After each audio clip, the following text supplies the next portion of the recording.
What is going on, everybody? It is episode 334 of Pop Culture Crisis. My name is Brett. I am here with a special guest co-host today. Would you introduce yourself, sir? What's up, crisis actors? I got to do my best impression of Mary, right? That's pretty good. That's pretty good. What's up, everybody? It's Kellen, and before we move on, I was at the dollar store last night looking for some steak marinade, right? So just stay with me here. And my phone just starts blowing up, and I see it's the Discord. So if you guys aren't in that Discord chat already, you need to get in there. There's a lot of amazing people, like Chris Bertman, Me? Brett, and Olivia Claire. So you guys have to check it out. That was good. And we have a guest host today. Would you introduce yourself, sir? What's up? I'm Carter, Carter Banks, trying to stay within the camera frame here. Excited to be on. Yep. It's a pleasure to be here. My first time with Kellen. And, yeah. Yes. Let's do this. I'm also on the Discord. So. Yes, let's go. Everyone's got to be on the Discord. Guys, Mary is not feeling well today, so she's taking the day off. It will be the three of us, and we got a bunch of stuff to talk about today. The X-Files, the horribly planned X-Files reboot that was announced the other day that I spent most of last night on Twitter complaining about. We're going to get into it a little bit here. I want to go a little bit more in depth about why rebooting the X-Files is a horrible idea, and I've got a hint for you. It's got nothing to do with diverse casting. So we're going to talk about that. You might have said reboot because it's like a rebuttal, and that's what all these reboots feel like, I'm rebuking the reboot. Yeah, there you go. There you go. All right, so we're going to talk about that. We are going to talk about the song Rainbow Land from Miley, Cyrus, and Dolly Parton, which has been banned from a school in Wisconsin. Carter's got things to say on this, I know, because Timcast has been dealing itself with quite a bit of banned camping lately. Yes, am I right? We totally have been. You're correct. Well, we don't know if we're banned. They won't tell us anything or respond, but they will block. Yes. So we're going to talk about that. We're going to talk about William Shatner and the many celebrities who are having their own sort of, right now because they don't want to pay money for Twitter because plebs should have to pay for Twitter, not rich elitist celebrities. So they don't want to do that. That date is looming with Elon Musk listing suspiciously April Fool's Day as the day that legacy checkmarks go bye-bye.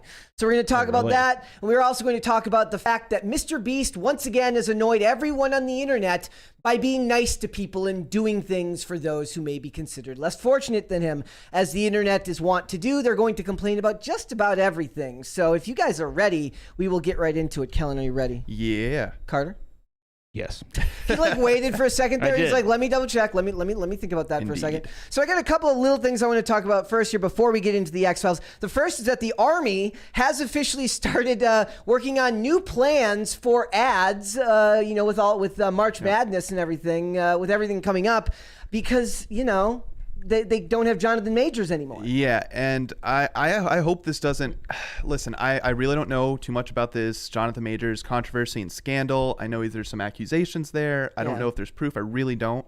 But, we saw what just happened with Justin Roiland. Yep. So this could bite them. They're just so quick to rush and seem like they're noble. But, I get it too, because those March Madness ads are some of the most expensive ads. Yeah. Out of anything. I think it's like the Super Bowl, March Madness, those two programs, it's just costs so much to run an ad. So especially Final Four. Yeah. They say when a team wins in March Madness, that school gets $1.6 million. And that's just a team playing in the tournament. Imagine all that other money to be had. All those kids are basically slave labor for... Well, as of 3 years ago, it changed. So remember... they're allowed to have NIL deals right now. They can do brand deals name, now image, and likeness, stuff. and everything like that. Yep. So that's, and that's a lot of money to put into something. That's why the schools get so many, they work so hard to recruit Division I athletes and everything like that. So Jonathan Majors, hopefully...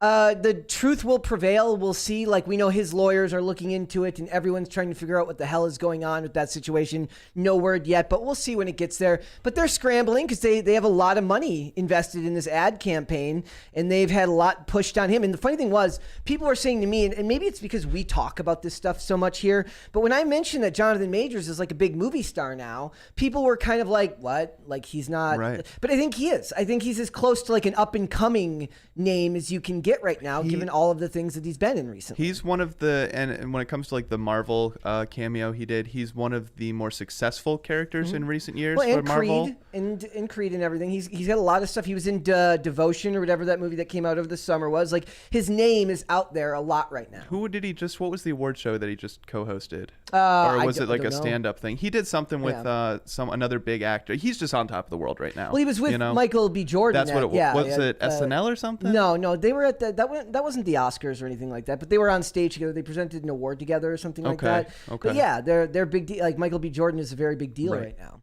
So. Yeah. All right, guys. I also want to point out, this was actually going to come up yesterday, and then it ended up not coming up, that a Jewish organization has told Kanye West that his post about Jonah Hill doesn't erase his hateful rhetoric. And it feels like a simulation to be alive in a time where this is like a discussion that we even have to be having.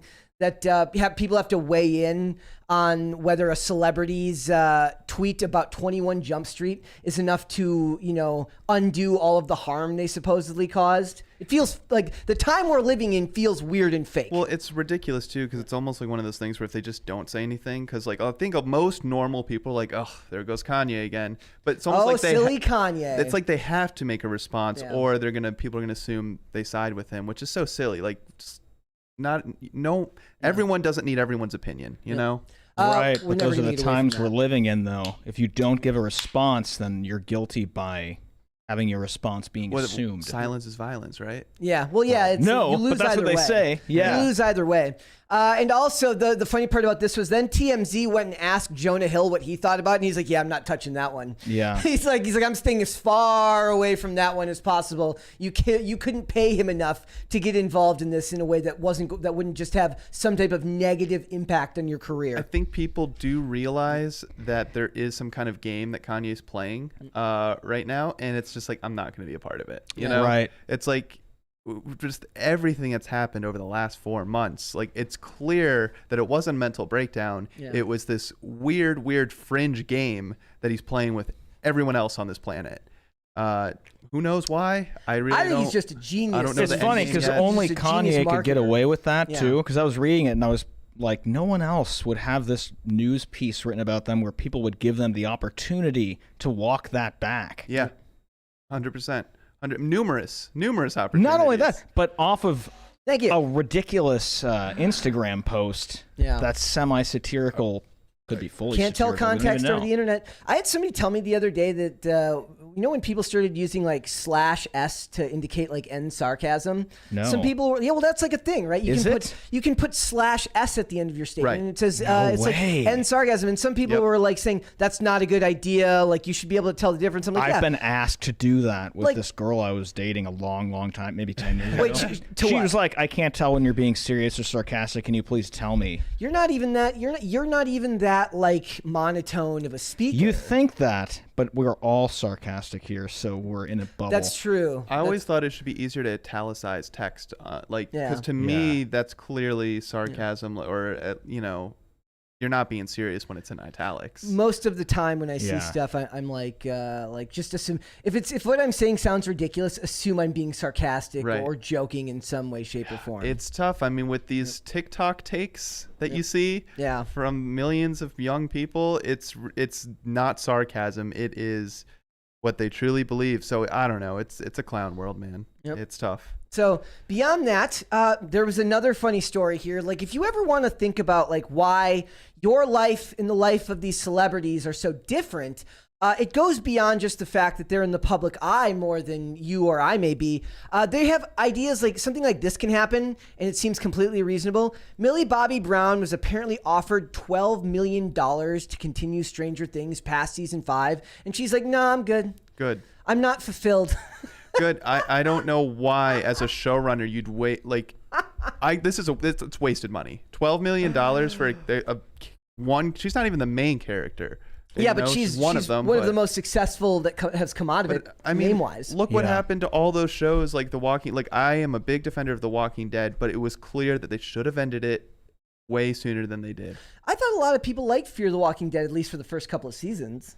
No, well, so that's just a whole spin-off Yeah. show. You know, if it's they like, wanted wait a to do a second, what? spin, is that what this is? Like a Yeah, they spin-off? want to do a spin-off. I see. Yeah. Okay, I thought they were just going to do Like season 6. Stranger Things. Yeah, Stranger Earth. Even things, more yeah. strange. Yeah, so Strangest things. it says, according to the latest information coming in, the creators are in talks to take Stranger Things onto the big screen with a spin-off movie based on the show.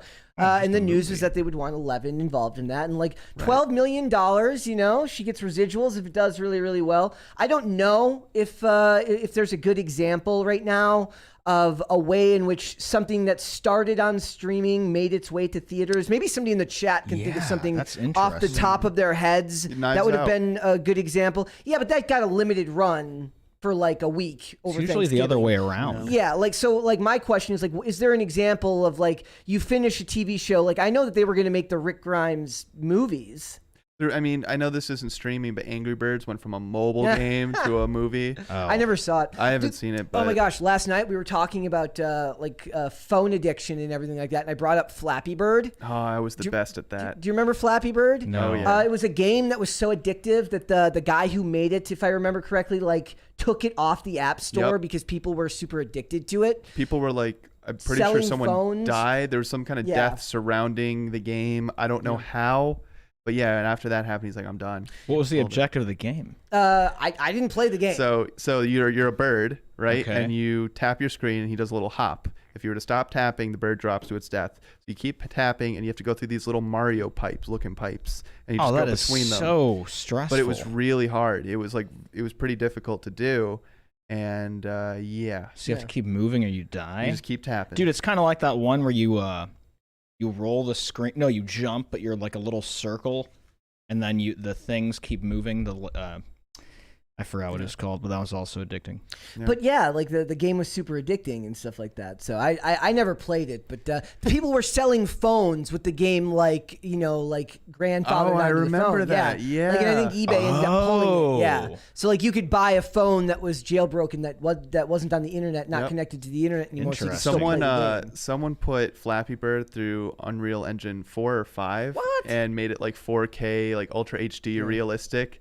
It's ridiculous. It's like actual real assets and everything. Someone from like a cartoon to like All a right, real game. guys, I do have a cringe of the day. I would like to warn you that as we talk about a lot here, our society is starting to crumble from the top down.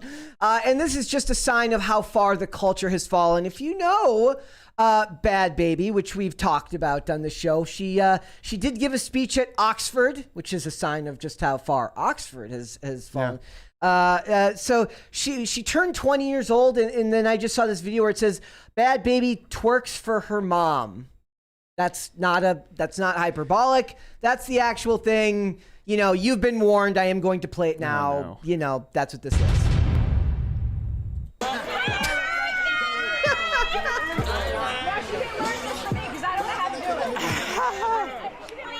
That is a real thing, ladies and gentlemen. Munchausen's by proxy. That's our culture is falling apart, is it not? Dude, you know what's really, someone said... I couldn't even watch the rest of it. Someone Like, I can't said, watch that. white pill us, Brett. Yep. And you know what? Yep. I see this, and it's, yes, the twerking's bad, but what's even worse is the fact that she's only 20 years old. Yep. We have to deal with her for a very long time. I've got a $20 super chat from Francisco Sanchez Jr. Says, "Let's hear it for the boys." Yes. Yes. Yes. Or as Ryan Long would say, boys. Oh, boys. yeah. There's this channel that I've been following recently where this guy he goes, breaking news. I think I mentioned it yesterday. Breaking news, and he just says something vulgar, and the other one's like, another month of men not bleeding. Boys. Yeah, so, that is a reminder, guys. Before we get started, could you hit the like button on this video? Could you subscribe to this channel if you have not done so already? It helps us greatly in the algorithm if you share it with your friends and turn on the notification bell so you can get a special notification every time a live stream goes live or a segment goes up. Also, remember, if you do want to interrupt this discussion midway through, you can send $20 super chats and we will stop our discussion and we will read the super chat and then we will try valiantly to get back on topic, which is not always easy, but we will do our best. Are you guys ready? Yeah, let's do it. All right, here we go. All right, so I'm going to do my best not to overly rant about this. Ladies and gentlemen, it has been announced that there is from Chris Carter, who did an interview, that there is an in-development version of the X-Files being rebooted with Ryan Coogler set to direct or be showrunner with a more diverse cast. And before we get to that, I just want to point out that that is not the problem. That could be a problem, theoretically, if they even managed to get past the first 5,000 hurdles. But the simple fact of the matter is, the X-Files was a once-in-a-lifetime lightning-in-a-bottle show in which it didn't even have super high ratings the first season. I think at the end of the first season, it was like 300 out of 301 shows, and it still got renewed. And it became a cultural phenomenon due to a number of reasons, and the most important one being the chemistry between David Duchovny and Gillian Anderson as Mulder and Scully. And here's the problem. You could right now get whoever it is. If we were to take a study, like a poll from all of culture, who is the best male actor, who is the best female actress, and we hired them, put them in the show, it wouldn't matter, because the best actor and actress in the world doesn't necessarily mean they're going to have the same chemistry that Duchovny and Gillian Anderson had on the show. I don't think it's possible. And then when you tie in the fact that because of Ryan Coogler's involvement, because of the concept of diverse casting, because it's a reboot of a project that is so overtly loved. Oh, and we got a $20 super chat here. It says, are you guys going to discuss about the massive school swatting today, or should we tune into Timcast IRL tonight? You should, in fact, tune into Timcast IRL tonight. We are going to stick to the pop culture here. I'm going back now to my rant. All right, guys, look. Imagine this right now, right? You're the casting director. We talk a lot about that here on this, like how important casting is to Hollywood now, whether it's diversity quotas, DEI, equity, all that stuff. Fine. You go and you try to cast two of the most iconic characters in the history of cinema, and you have the added pressure of society saying you have to hire just the right people. And then when you find those people, if you can find those people, you have to then say to them, now replicate the chemistry of two actors who are so beloved together that they created that they were part of a franchise that spanned 2+ decades, where they were essentially one of the introductions of many to the concept of shipping.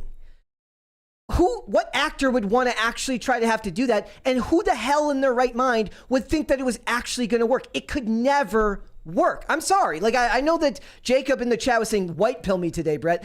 I can't white pill you on this subject, dude. It can't work. Well, here's the kind of gray pill, white pill take on this is the reboot. And there's nothing good about it, right? But what they don't realize is characters, like actors, become the characters. Like you can't just put anyone. I don't care how skilled and talented they are. There are certain people who we could talk about getting typecast, right? Because you do so well in a role that people can only think of that character. You are no longer viewed as a human or a regular person in society. You're viewed as that character.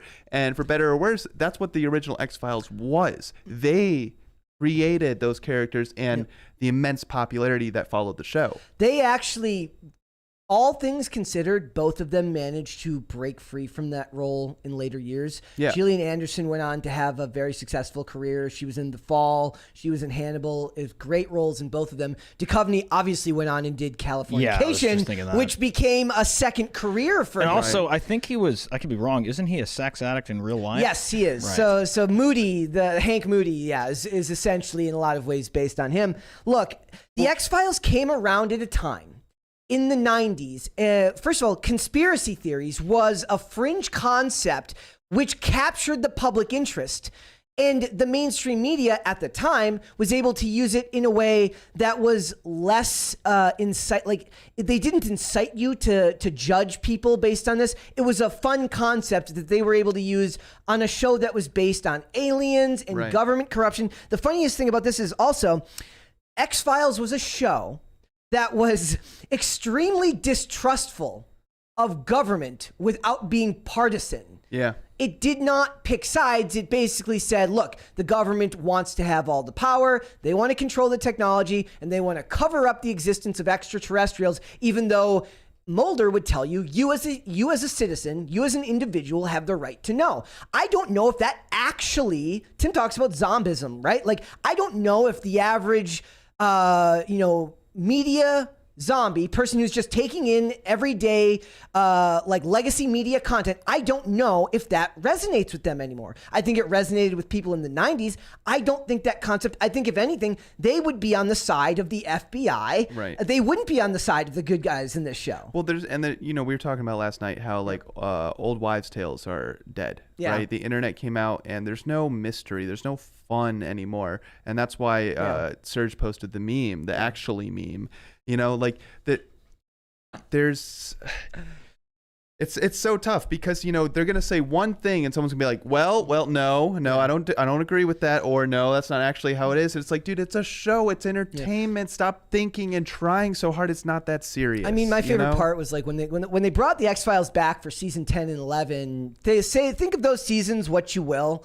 My favorite part is like the X-Files essentially doesn't need to exist now in the age where like half the episodes of the X-Files is Mulder seeing an alien and Scully being conveniently unconscious or not looking. Now it's just, oh my God, an alien, click. Yeah.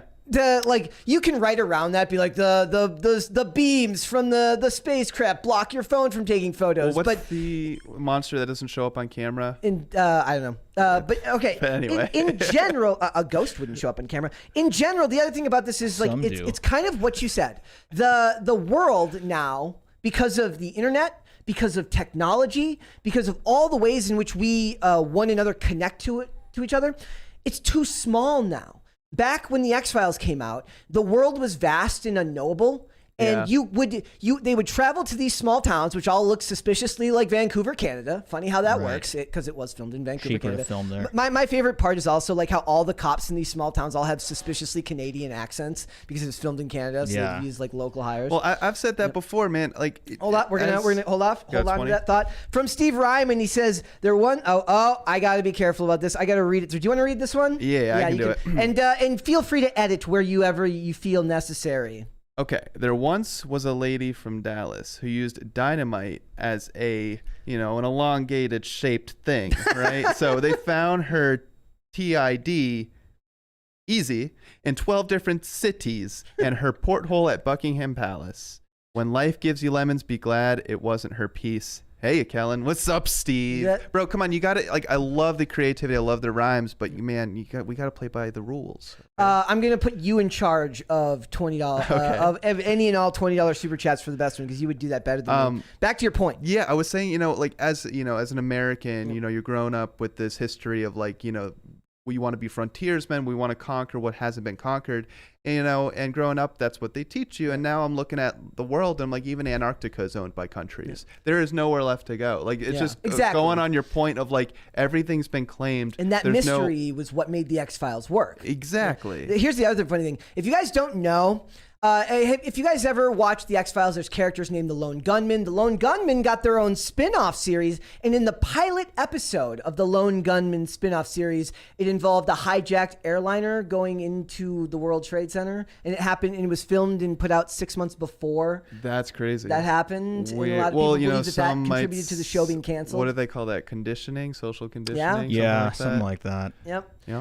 Okay, here's the other thing about this. Directing, like Ryan Coogler, if he's the showrunner, he's not going to be directing every episode.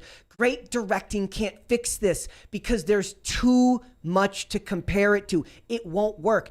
The better thing for them to do, if they wanted to try something, if you're going to ruin our childhoods or at least ruin our young adulthoods, I didn't actually get into the X-Files until years later. I was still pretty young when the X-Files came out, right? But I talk about this because I love X-Files podcasts and I love hearing people talk about the show. I would rather, if they're going to try to ruin a story or a TV show that I'm also fond of, you're better off trying to ruin Fringe. I think you'd have better luck trying to reboot Fringe. I still don't think it would work. I don't think Hollywood's capable of pulling it off, but you're probably more likely to be able to find some type of actor akin to John Noble as Walter or Joshua Jackson as Peter or Anna Torv as Olivia, there's probably a better chance of finding 3 actors that could pull that off. And a lot of people, in a lot of ways, believe that Fringe actually was a better and more consistent version of The X-Files because The X-Files had a very big hit or miss ratio between its Monster of the Week episodes and its, overarching mystery plot. Like, the thing is, like, when you're young, you love the overarching mystery because, it's big and it's different and it's scary. But as you get older, you learn to love the Monster of the Week episodes more because Chris Carter and team just seem to have better luck working on that. I also would ask, if they're going to have Coogler involved, why not get the rest of the team involved? Because most of the people that were involved in that show, not just Chris Carter, but the other writers and directors, they were all the same people that wrote Breaking Bad and Better Call Saul. They're still working in Hollywood. If you got them involved. Also, I better not see some lame remix of the X-Files theme song. It's going to happen. Don't it will. do it. It's going to be like a trap. No. It's going to be like a hip-hop version of it. Look, it's like, okay, look. When they remade Hawaii Five-0, they originally made like a remixed version of the theme song, and then they said, no, we're not doing that. They just used the original. How do you feel about that reboot? Because I don't remember that being controversial. No, I love that. And it was also a show that was 4 decades, 5 decades old. So it's like, okay, maybe it does. Like, that's a little bit more understandable if you want to bring it back. Like, I would even understand them redoing The Wizard of Oz in modern cameras and everything, not retelling the story. Leave that alone, too. But what I'm just saying is that makes more sense than doing Scooby-Doo and Velma, where you completely cut the dog out of the storyline. And, oh, my God, don't get me started on that. I think there are some untouchable classics that they can't redo, like they're honored. They never, they still haven't touched Back to the Future, and I assume that will end up happening one day. Oh man, maybe they're waiting for everyone who loves it to die. Well, here's what happens if they don't touch it. It becomes a horror movie. Yeah. Oh. Like Winnie the Pooh. There's another one I'm forgetting about, but they're just making all these re-envisioned horror movies from like children's, like very old movies. Yeah, but even that, but that's a very big change. They're not readapting the same thing. They're actually changing the material in a way that at least requires them to be creative. Right. So I'm okay with that. I think they're better off trying to do Fringe. I just love that the idea that in the age that we live in, where everyone in Hollywood says trust the government, unless it's one political party or the other, the idea that they could do a evergreen bipartisan distrust of the government type show starring FBI agents, which they just don't have the writing ability or the nuance to pull it off. And I don't think that there are actors, like if I was an actor, I wouldn't want to be asked to try and recreate the chemistry of David Duchovny and Gillian Anderson in that show. Right. And you're better off just trying to create something new. Like, I know that that's annoying that we have to keep saying this, but you're better off putting your efforts towards creating something new. I've never been in Hollywood, so I can't begin to know really how it works. But maybe it's, I'm trying to just cut them as much slack as I can. There's not much, but I'm trying. Maybe it's where this is their one chance. This is their one shot at a major project, and they're going to go with something tried and true rather than trying to be creative and take a risk. Maybe that's the case, but we need to encourage people to take risks because success isn't easy. Yep. And like Brett, one of the things that you've said that has stuck with me is good art is not common. Good art does not come around often. I'm like, isn't that the truth? We expect it, but no, it shouldn't be all the time. It's also that way more of it is funded now, so it's like you're seeing a bunch more swings and misses than you saw before. In the chat, Bryson's Folly mentions that they made an Alex Jones character played by Joel Hale in the original, in the extended seasons. The funny thing is, Dean Haglund, who plays one of the lone gunmen, he's actually been on InfoWars. That's funny. So just imagine that, like that at a time. And I remember he was on Kumail Nanjiani's podcast, The X-Files Files, and he mentioned that, and it was just. He mentioned that at a time years ago where the culture just wasn't what it is now, where we're like, if he said that now, he would probably have to like apologize for saying that he was once on that podcast. We got a 20.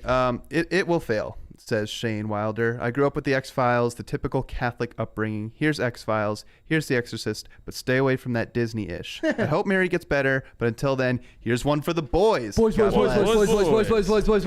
Thank you. Look, I'm gonna follow this one down. Like I've tried to be very fair. I don't think it has anything to do with diverse casting. I think that Gillian Anderson is a redhead, so that was inevitable either way. They would try to get rid of, like, at the very least, they would get rid of the redhead in the show because Hollywood hates redheads because they're very bad and they're very mean people over there in Hollywood. So I don't think so. I don't think you can do it. I don't think you can recapture the magic. I actually didn't hate season 10 and 11, but I'm also kind of a sucker for, like, you know, there are some good episodes. There are some good concepts in there. Whether the execution was as good as the originals, I don't know. I will say there's a void, I believe, right now for a show similar to this, like a detective whodunit of the supernatural, of the mysterious, right? But don't just... like, you can't just take what's already been done. Like, Better Call Saul and Heisenberg was a good example of Breaking Bad, of where they took just a side character that was kind of loved. Better Call Saul, written by the people who wrote The X-Files. Way. So, like, a coincidence? I think not. Here's the other thing. Another show that I think that they could try, if they want to try another reboot. There was a show, a one-season show that nobody liked, based on the book series The Dresden Files, starring Paul Blackthorne. The books are actually relayed by James Marsters from Buffy the Vampire Slayer fame. They would be better off trying to redo that show. The Dresden Files, it's about a wizard private detective who helps the police solve. I was just started re-listening to the audiobooks last night. When I got this notice, I'm like, no, I am not watching an X-Files reboot, and I'm not gonna like it. And so I started thinking about all of the bad reboots that have been done, and remembered that they tried to once bring the Dresden Files live action and it didn't turn out well. And it's not just reboots. It's like when what's it? Ghost, the show Ghost. It's a BBC show about a couple that owns a house full of these comedic, like, there's an American version too. Sorry, the American Rose version McIver. stinks. You don't like the American version? I don't like it. And the same thing happened with it's got Rose McIver, who's she's va-va-voom. So I just hope, have you seen Wellington Paranormal? You've told me to watch that. Yeah, so it's a cop, like a buddy cop show where they're like going and dealing with monsters and zombies, and it's kind of ridiculous. But it's like one of those, I'm like, I just know they're just going to completely steal it and bring it to American television because we aren't talented. Yep. And I'm just dreading it, you know? I mean, to be like, a lot of people don't know a lot of shows of ours are actually being brought in other countries too. The Mentalist got its own version, like a Swiss version of The Mentalist, or Danish. Like it might have been Danish, and I asked because I think it came out at the same time as we got The Killing, which was originally a Danish story that was adapted here. So it could have been that. Yeah, I mean, you hear that quote that America's biggest export is culture in Hollywood, but not anymore, man. Not anymore. Speaking of which, guys, go and check out The Killing. The show does a fantastic job of taking an actress named Mariel Enos, and she's beautiful, and they make her look just absolutely just plain and like down. Like, it's the makeup and wardrobe department in that show, the set design, it's bleak, it's dark, it's the story of who killed Rosie Larson. I recommend everyone check out at least the first 3 seasons of that show. After that, it's hit or miss. Also, by the way, you should get the first 3 seasons right. I don't want to hear none of this. People are like, oh, like this show gets really good by season 3. I'm like, I'm not. Dude, they say that. I'm gonna upset people with this. They say that about Supernatural, and they're like, "Nah, you just gotta wait till like season 7 is the best season." And I'm like, "Dude, I am not watching. Too long to wait. Way too long to wait. 7 seasons." I'm like, I get the show. I've watched 1 or 2 seasons. I understand the show. I watched like 1 or 2 episodes. Cool. It's very all right. mid, as y'all like to say. Hey. I want to kill. How's the Mask? Yeah. Oh. Mask. If anybody hasn't seen The Mask, go watch The Mask. It's a masterpiece. That movie's creepy. Yep, back in the day. Jim Carrey. All right, we're gonna go to super chats, but there's a $20 one right there. But hold on, we're gonna go to super chats now, guys. Go for it. All right, Lef, the Misfit says, y'all don't understand why these reboots happen. They're trying to hollow out beloved properties to promote the message. That's the goal. These diversity actors will never have even watched the source material. I actually believe that the people who would get involved in the X-Files probably have watched the source material, but that doesn't mean that they're going to pay homage to it and or care. Who was it that just, I think it just came out that Henry Cavill was pushing back on the Witcher showrunners because they were straying from source material, and then he got canned. They don't like the fact that he was so devoted to the source material being taken, being respected, that they wanted to get rid of him. But that's because Hollywood hates you, and the people in Hollywood generally look down on you in the same way that ivory tower elitist politicians and academics do. They know what is best for you. They know what you should be watching. And if you don't understand their weirdo propaganda television, it's not because it's bad. It's because you or I are just too dumb to understand. It used to be artists and entertainers that were in charge. Now it's business people. Now it's just people trying to make a profit, and it's more than ever. I argue with people about that. A lot of people here will tell you, like, look, it is a distinct choice by them to destroy our culture, to bring it down one beloved property at a time. And I fall somewhere between believing that, full stop, and believing that the bean counters in charge just see it as a way of making money, and it's a quick buck that they can promote with limited marketing because the IP is strong enough that they don't need to. So I fall, depending on the day, I fall on either side of the spectrum on that one. So can you read some of the super chats, or does yours scroll up that far? Otherwise, I can do it. No, go ahead and start. All right. So from Unknown says, is that the Einstein of music, Carter? Is that you? Who, me? Yes. Yeah. Who, you? Little old me. Little old me. It is I. It says, this is from Disco Jensen for $5. Says, I bet this super chat that racism will be the narrative when the X-Files reboot eventually fails. Yeah.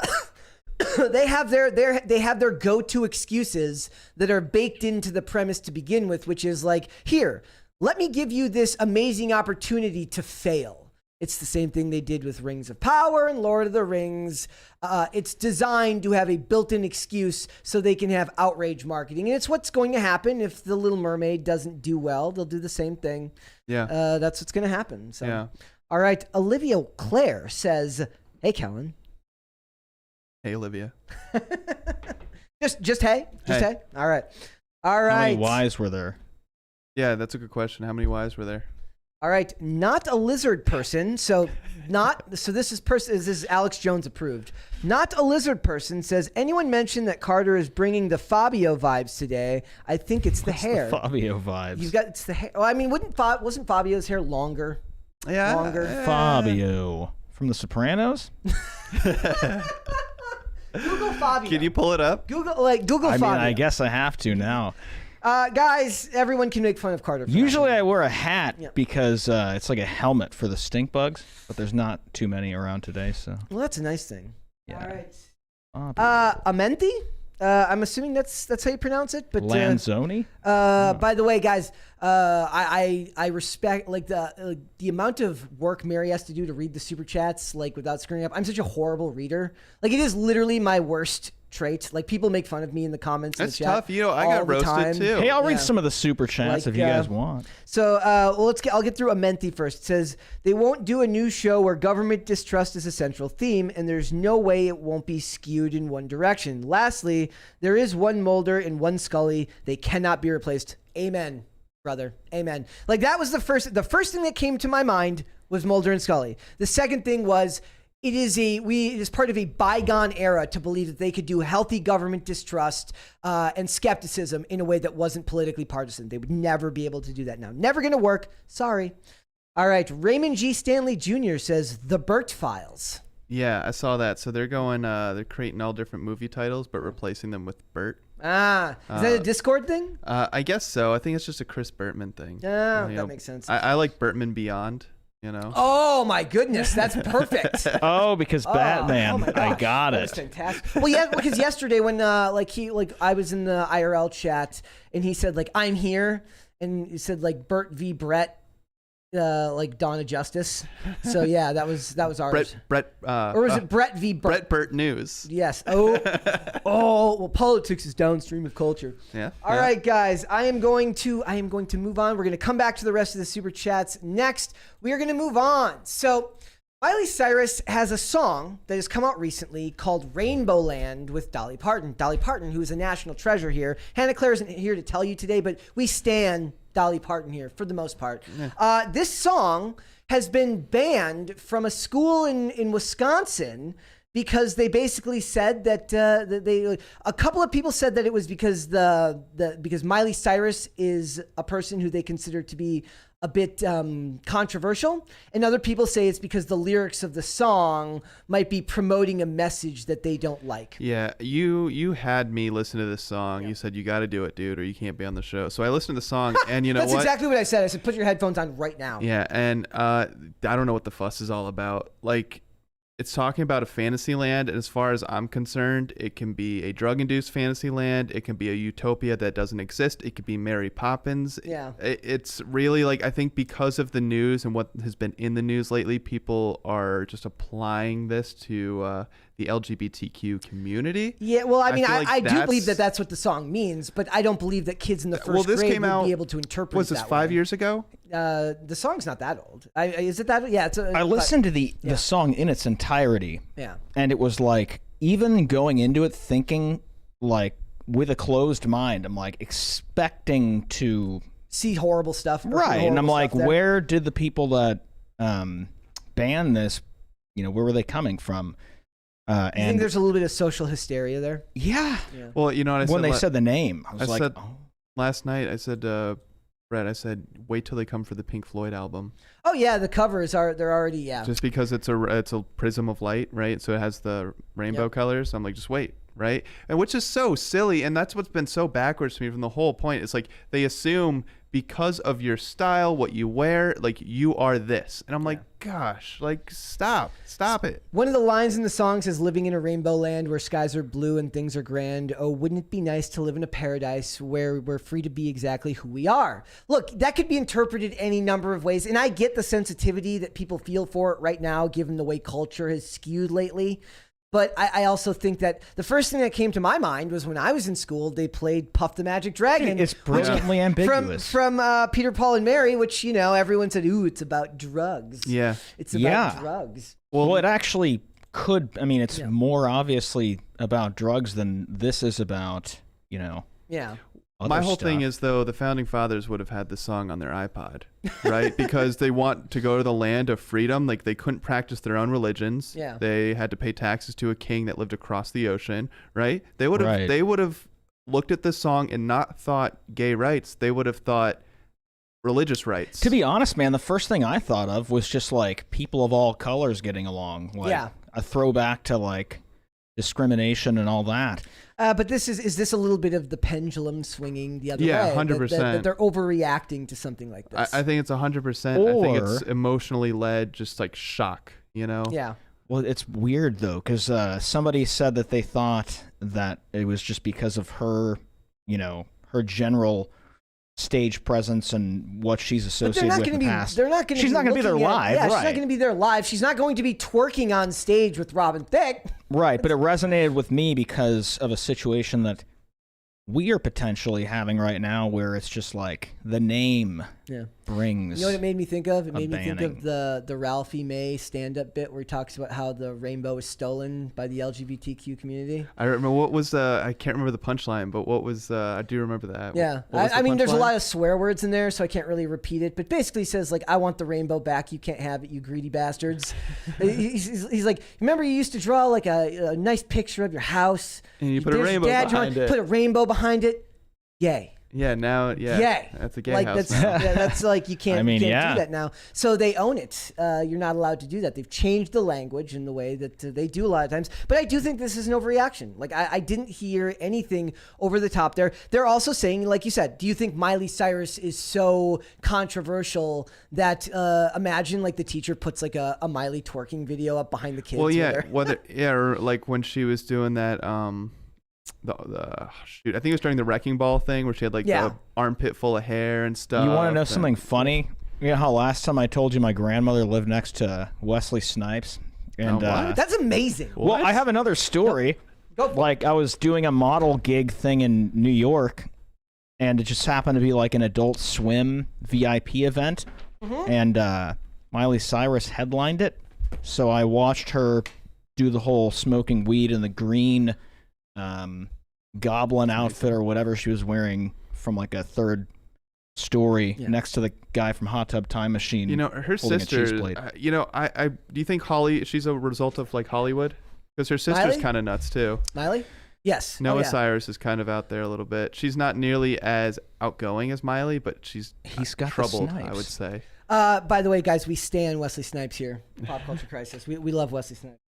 You're really getting quite the collection. Yes, I've there. got- I didn't know you were a big fan like that. It Well, makes more sense. No, that I you're have excited now. I have a collection now. I've got a collection of like fellow of celebrities who are all what you'd call tax heroes, who have bravely stood up to the federal government and their illegal seizing of their gains, albeit by a government organization that has monopoly on force. Do you have So the do you have the Jersey Shore guy? I picked a couple of them so far. So I've got Willie Nelson, Wesley Snipes, Nicolas Cage, Lindsay Lohan, Nicolas Cage. and no Shakira yet? no, I haven't ordered a Shakira yet, and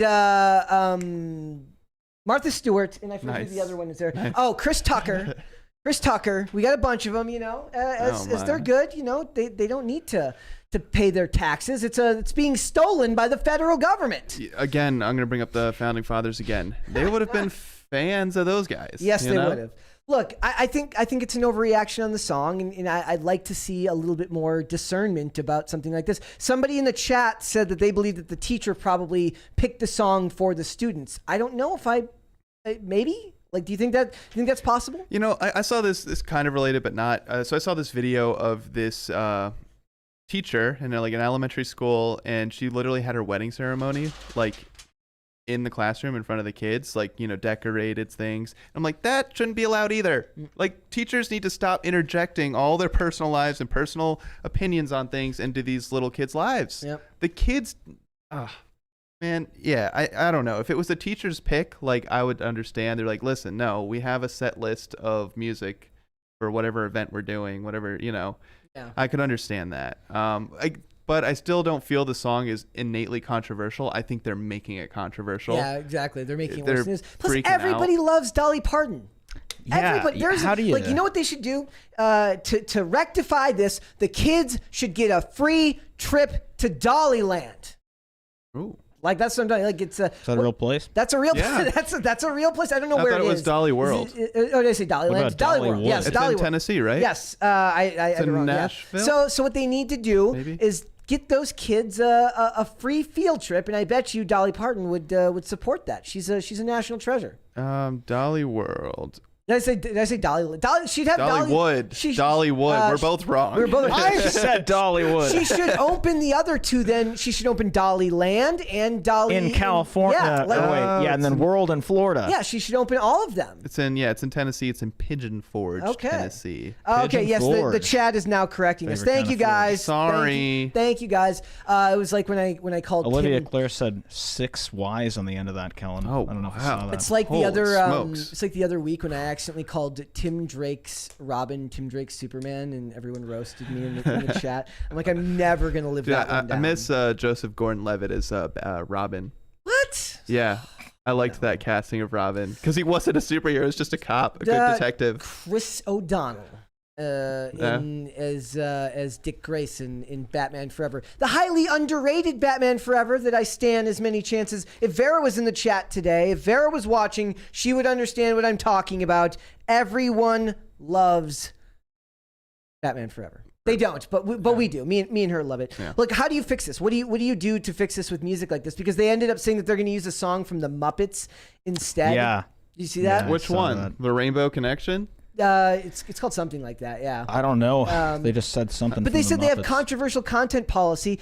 Do kids in the first grade even know who Miley Cyrus is? I don't know if kids in the first grade know who Miley They Cyrus is. They know. That- They But she's know. older than them now. No. But They I'm know. saying, like, maybe that's the indication that it was the teacher that picked it, because the teacher is Right. probably more likely to know Miley Cyrus. Oh my! than- I keep thinking of teachers as just old, but they're like our age. I just saw this TikTok, and it's just a young group of maybe 16-year-old girls, and the guy's asking them who their favorite rapper is, and this is a new video, like maybe a week or a month old, and she says Childish Gambino, and if you guys don't know who that is, it's a guy who's been in the rap game. He now is a producer and actor. Like, he hasn't made music in probably close to 5-10 years, so I was like shocked that was her 5 answer. years for sure.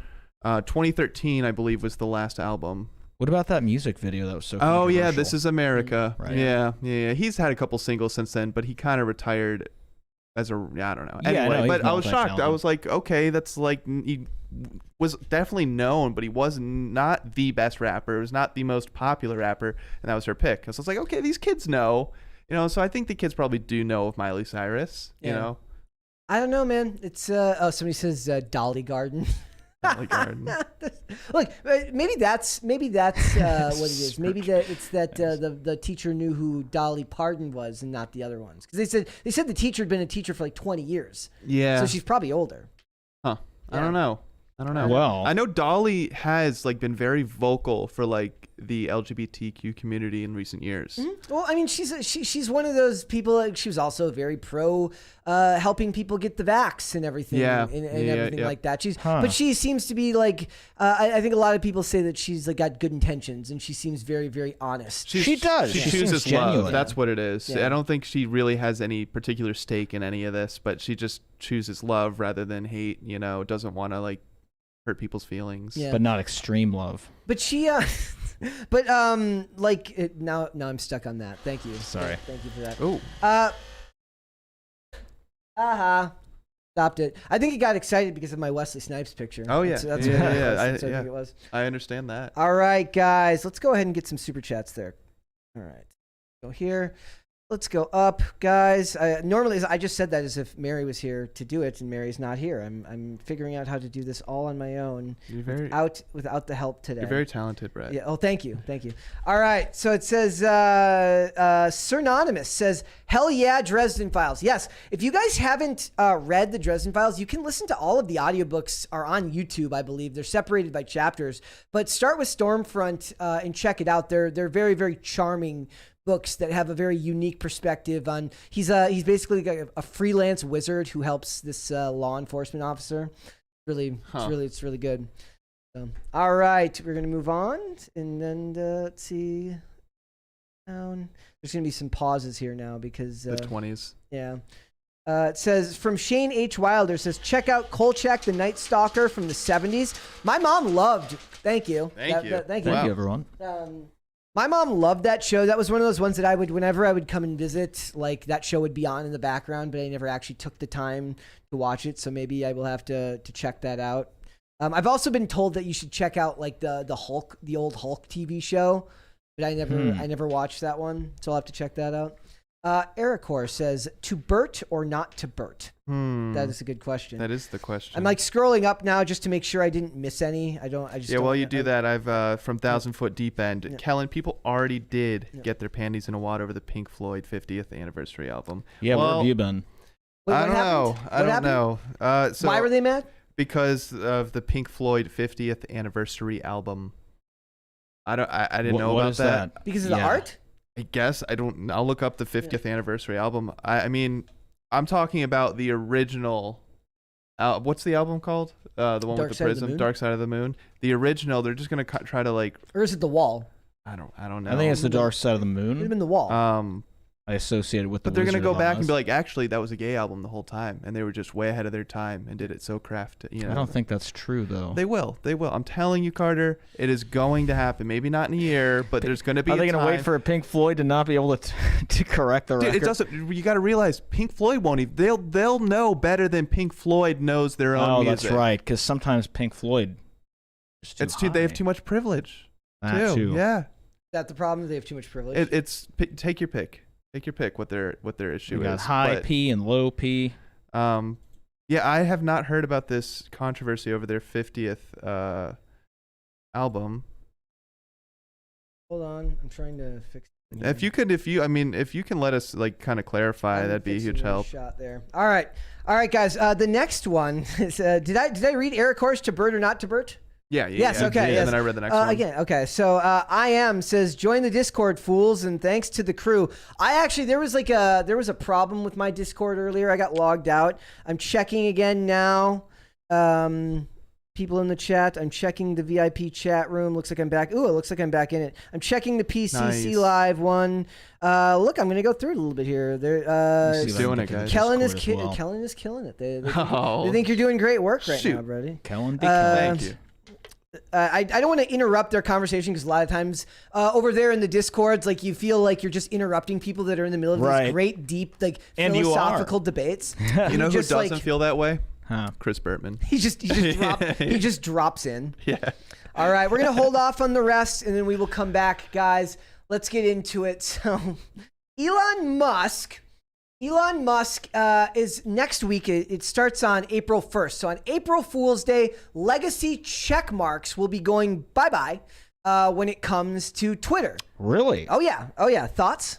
Is this a joke? I mean, it's crazy. Elon Musk on April 1st. You're gonna do you think that that's what's gonna happen? You think they're gonna just? I think he gets a bunch of people to start paying and be like, all right, we're not actually doing it. See, that makes a lot more sense. Because how do you just take away? Well, it's just celebrities, right? So news organizations get this grade check mark, or maybe it's yellow. I forget what color it is, right? So like people are still getting legacy check marks if you're an organization or like a political entity or a person that holds office. It's the Kim Kardashians who do nothing and are famous who are going to lose their check marks. That's who he's going after. And they're freaking out over like $10 a month. Like, you go and buy $300 pairs of sneakers that your kid is going to grow out of in a week. Yeah. And you're mad about this. Like, give me a break. It just shows that they don't care about regular people. They're up in their ivory towers. It's like, oh, you're blocked off our platform, but not us. Yeah, oh, no, social media has created this veil, like this lie that they're like us. Look at them. They do TikToks. They're like us. No, they're not like us.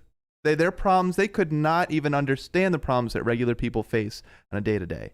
Yeah, but I also think that one of the problems is that regular people can't understand what celebrities go through. Like, I'm not standing for celebrities. I'm saying everybody's got their own thing. Problems to deal of with. affluence, though. You know, more money, more problems. I mean, that's what it is. Hey, I love it's that like, well, am I going to take the supercar today, or am I going to take the helicopter? I mean, obviously that's the uber rich, and I'm being ridiculous right now. But like, that's a problem they have. They want to be special too. That's the thing. They don't like the idea of having to pay for it the way you or I have to pay for it. They think they're above it. Yeah. You know, and so good Elon. Expose them. They're lame. Or just make everyone a legacy check mark. He responded to Shatner. Shatner basically said they should be paying him to be on Twitter because he's been on there for so long. God. Who cares no, I love about William him? Shatner rules. So we give William Shatner a pass on this one. Maybe you don't have to pay for the membership with the check mark if you're, a legacy check mark person. No, make everybody pay, I say. Well, so I think the bigger news here about this Twitter thing is the For You page now is going to be completely changed. So the bots are going to be, this is part of the reason to get, part of an attempt to get rid of the bots. And then the other thing is if you have an organization, like in theory, Timcast will get verified, and then everyone that works for Timcast will also get verified. Yeah. Do we have to request that? Or yeah, but that's a great question. We'll see what happens. That's part of the problem with how all this stuff happened is like a bunch of people with no followings on Twitter got blue checks, and you're like, why does this person that nobody's ever heard of got a blue check mark? But before it was like you had a friend that worked at Twitter, and he's like, yeah, I can make you verified. You want it? It's like, yeah. Homer Jimmy is right. No Shatner slander here. We would never. Listen, him and Mark Hamill both went down that same woke road. No, Shatner rules. He's better, but also, did you see the thing from Mark Hamill earlier about in Ukraine? Oh, is that you sent yeah, me that? I sent you that. He lends his voice to Ukrainian air raid app. What does that even mean? It says it's a surreal moment in an already surreal war, the grave but calming baritone voice of Mark Hamill, Luke Skywalker, urging people to take cover whenever Russia unleashes another aerial bombardment. What, is he going to just tell them to use the Force? Force? So dystopian and weird. Is he going to tell them to use the Force as they're getting bombarded? Basically. Oh my Everyone God. seek shelter calmly. So $20 a month. They just don't want to be like you or I. They don't want us to have to pay for it. By the way, I'm not paying for it. Do you pay for it? Yeah. Are you going to pay for it? Yeah, because I got it comes with other features too, but I've been paying for Twitter like Blue or whatever it's called. Because Yeah, you I can got it, edit. too. Because you can edit That, tweets. yeah, and you can Edit schedule tweets. stuff. Yep. Yeah. Not like I do it, Yep. but you can change your app icon. It's silly little things, but yeah, I've been doing it for a while now. Yeah. How long? Wait, like how long? Couple months? 4 or 5 months. Okay. Something like that. But here's like a lot of people, like Monica Lewinsky was talking about, like, look at all of these people that have made fake accounts that also paid the money for it, probably because you can start sending scams. Like, think about what was happening to Hannah Claire on her Instagram. Well, that person wasn't verified, though. Yeah, but that's what I'm saying. Like, it's still like if you buy the verification and you're trying to scam someone else, it's a good investment to make yourself seem more legit. It's tough. Oh, yeah. Like, how do you actually do this? Like, how do you actually verify identity? Like, I don't think Elon's interested in collecting the data of like our IDs. I don't think he'll ever ask that, and I understand that. But it's like, well, then what do you upload a selfie? Like, how are you supposed to verify? Yeah, you actually, are who you are. The three-dimensional face thing is getting pretty good. And it's like, well, then they've got a scan of your 3D face. And it's like, how secure are their servers? I know there's a lot of Saudi money into this Twitter purchase. Are they going to have access to your face now?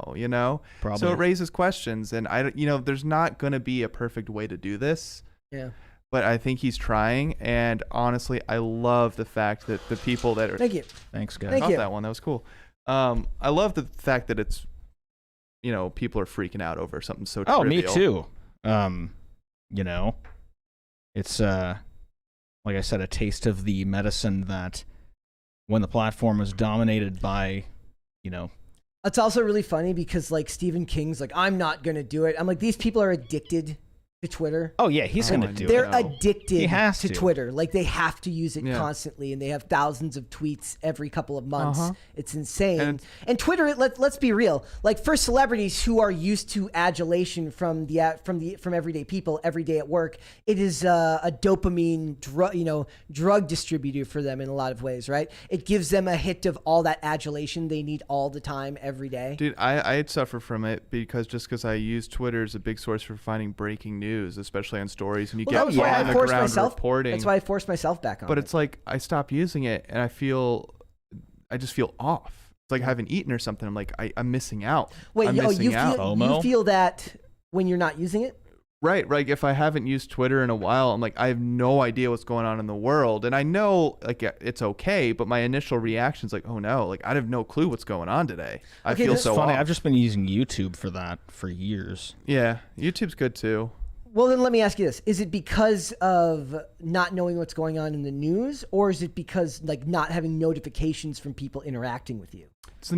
Yeah, I don't care about the notifications thing. I It's would say seeing that the news and scrolling and getting my news for the day. Okay, I think the average celebrity, whether it's Stephen King, whether it's, I don't know about Shatner, but a lot of these celebrities, whether it's Rob Reiner or something like that, I don't think it's necessarily about the news. I think it's about the responses they get from the plebs that tell them, oh my gosh, I love your opinion. Oh my gosh, you're so right about this. And they're addicted to that because as a celebrity, whether you're a Stephen King, whether you're an actor or a musician, you're used to people every day deferring to you and telling you how great you are. Yeah. And I think that that's a drug to a lot of them. To me, honestly, the notifications stress me out. Yeah. It's the Twitter as a We were news just talking about platform. this I think earlier. is the value. I want you to tell us about that, like what you were talking about earlier. About the notification, like, because I had to send you a bunch of notifications. Yeah. I don't know what it is, but like, I think when I get notifications on my phone and it just goes off like in succession, like over and over and over again. Yeah. Each time, I think I asked you and Kellen, like, what's the opposite of like a dopamine hit? Yeah. Because that's the way that it feels to like, I think get your phone. And maybe that's just a me thing. I think I know. I get it too. I think I know why. The reason is I think the modern day employee is on call 24/7. It means somebody wants something from you because of the phone. And before they want it now. the smartphone, maybe they caught you at the house. Maybe they could swing by. But after you clock out, they don't see you till the next day. Yeah. Right? Yeah. Now there's this unreasonable expectation of being available 24/7 just because we have the ability to. And I hate it. Not just by phone either. Like there's apps, like a million different apps. There's reminders that you set for yourself. People could be calling you. And half the call, dude, not even like, let's say 99% of the calls I get are because my mom put my phone number on like a health insurance website a long time ago. Well, So for 5 years, I've been on Don't Disturb and you don't getting get blown this- up every day. You don't get the spam likely thing on your phone when the call comes in? Dude, I have those things, and yes, I do, but it still comes in. Well, my gripe there is the fact that like texting is so inhuman to me. Like it's just I don't feel connected to the person. Even Facebook, even Twitter. Yeah. It's like I cannot connect with the people through a glass screen and computer components, right? A phone call I would much rather, but people don't like my generation especially. Nobody likes Do you know why I won't think call this is? people. I have a theory about this. Huh. I think it's because the millennials is one of the first generations to get really heavy into debt from student loans, and I think everyone got scared of those phone calls saying you've got like a bill due. Right. So it's like you haven't paid your student loans. Yeah. We need you to. It's like a collection agency calling you. So they were kind of trained to not want to answer the phone. Also, something else kind of tangentially related. I think Facebook ruined the notification being a good thing because, In like, what way? well, you used to get notifications only when it was like somebody tagged you in something who's actually your friend and not tagging a million people trying to sell some, shit. But now you get notification. Like, I don't even use Facebook, but the last time I checked, you get notifications when like they like round up like 5 people closest to you, and anytime any of them does anything, you get notified. Yep. You get notified when people put you in groups that you don't want to be in. It's like everything's a notification. It means nothing. But the average celebrity wants the notifications, I think. And Do they have time to deal with that? That's a good question. Like, okay, if we're talking Twitter, right? Is the average bigger name actor actually the one even checking that Twitter? That's a good I point. wouldn't want to be. No. Like, I wouldn't want to be. Like, look, No. I don't even read the comments on these videos because, first of all, it's a time drain. And I'll give you, like, even if you read through 250 comments, and 247 of them were positive. The three negative ones can ruin your day. Yeah. And I actually don't buy a lot of people. A lot of people say, I don't care. That stuff doesn't bother me. I believe that maybe to an extent that's true. But I know a lot of people who say that, but then when they react to those negative comments, like, it doesn't bother me. And I'm like, I think it bothers you at least a little bit. Like, maybe even in a way that you don't really grasp, but your mood was different before you started reading 100%. those. And that might be, I don't even know if that's a confidence thing, because it is a psychological truth that if you read 200 comments and 198 of them are positive, your brain is trained to focus on the negative. And Right. Twitter is a bad news To focus delivery on the threat, machine. right? Yes. That negative messages are, because we don't have real dangers in the world as humans anymore. Like, we don't have lions and tigers and snakes like coming at us. We have nice houses we live in. Our brains are searching for the next threat. That's why words are violence, silence is violence, and you dwell on negative comments more than 100 positive ones. I turn all my notifications off on my phone. That's what Yeah, Jacob me just too. said, but Yeah. I think Jacob, respectfully, I don't think that's possible in today's day and world. Sure, Jacob, it is possible because I do it, my friend. turn off. Like, I get it. Maybe the Google Okay, Maps. but here's the thing. You have to have things available for like family members and stuff to call you in case something important happens, or, I have like a list of people that, and if you call me twice, it'll come through no matter what, because then it's really important. And a lot of these people do that. But yeah, you can't tune everything out, or you're just a can't turn bad them all person. off. Now, I will agree. Yeah, if there's something bothering you that's unnecessary, like your email, for Do you set like Coupons. restrictions in place? Like, you'll check your phone after a certain time, but you won't check your email? Like, some people are very I good probably about. do, but I don't know. I couldn't give you an answer. Some people are very good about setting like rigid restrictions for themselves about like how they use their phones, how they use social media, how they connect with everybody. And I think more organized minds probably do that better now, because like if you're a disorganized person like me, like it's either all or nothing, right? Like I can't focus on both all the notifications, everything that comes in, whether it's work, all this stuff, and try to live my life when I'm off the clock. And I'm not off the clock that much. Like I work a lot. Yeah, same. I don't really ever Yeah. tune out. I do it a unless I'm little sleeping. bit, like, But even because then. this is a media company, since we do a lot of like engagement on the internet, on social media companies, right? I take the weekends and I try like to actively not really post on Twitter. I try not to scroll. I try to decompress. Like last weekend, I went with a few of the coworkers. We went to a rugby game, right? Right. Just mindless sports. Just I don't want to think about it. The Mad Lads in the Discord, I will often get notifications, push notifications at 3 a.m. saying, Brett's probably up because they know that I'm up late. And on some days I will respond to those and I'll be like, yes, I am up. We can talk. It's like, but I got to be up at 8:30 the next day, you know, and I'm not going to bed till 5. Other days I see that notification and I'm like, look, I'm getting closer to falling asleep. I can't just re-engage right now. But I think the average celebrity, like if we're talking mid-level celebrity who handles their own social media accounts, they're so used to the positive reinforcement they need it. And a lot of these people are just addicted to their Twitter accounts. Yeah. And for me, Twitter, I've actually come to really like Twitter. I didn't like Twitter. Yeah, it's easiest. Yeah. Well, look, you barely have to say anything. Look at TikTok and look at the amount of support. I'm saying, so they're talking about banning TikTok right now. Mm-hmm. The crazy amount of people freaking out. Yeah. Freaking out because all they know is TikTok. That is their livelihood. And they have no idea how to function if it's gone. They have to relearn. They don't know what else to do. And it's sad. I'll take, there are periods of time where I've taken like weekends off of my phone where I just won't. I mean, that was at a time where I didn't have a job that required me to be in contact all weekend long, right? But like, well, that's just the point. You can try, but it's very tough. It's funny because I save the weekends to catch up with people. Huh.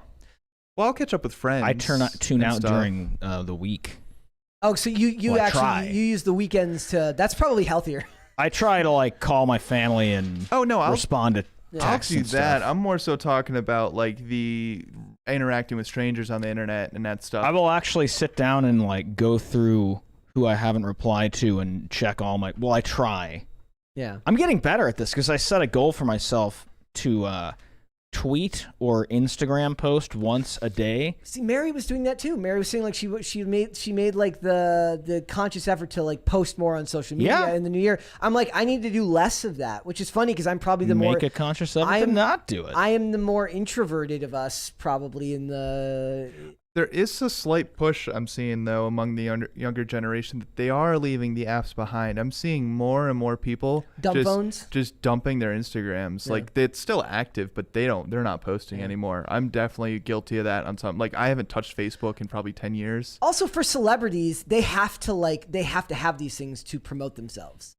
Like, right. Well, everybody does now. It's like the new resume. Like, in a lot of ways. How did they do it before? Like, it didn't matter before because you weren't expected to be kept in the public consciousness digitally, so it didn't matter. But there had to be an attempt to like grow someone's. It was their agents who got them interviews and got them all of the press through either like tabloid or trade magazines and stuff like that, where they'd give interviews. Well, maybe they need to get off their butt and start doing that. No, again. but I'm saying now they don't have to do that because they can go right on Twitter and engage with people directly. And a lot of times I think they actually ends up being worse for wear because the second you start bringing in, if you're a mainstream celebrity and you're bringing in whether it's your political views, your views on social issues, you're automatically sectoring yourself off from a large swath of the population. And I think the reason they can't help themselves from doing it is because they're addicted to Twitter and they can't help it. So. Yeah. All right, we got some super chats, so we will read it. We're probably gonna have we have like less people involved today, so it's like we're gonna have we might have a shorter show today. Good but conversations. We will see.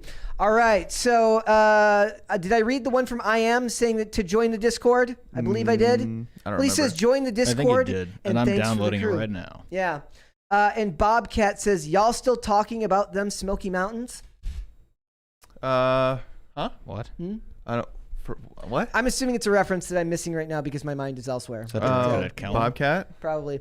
Raymond G. Stanley Jr. says, do y'all like to marinate your steaks or season them while they cool or while they cook? Word on the street is Olivia Clare can cook a mean steak. Kellen, I need your opinion on this.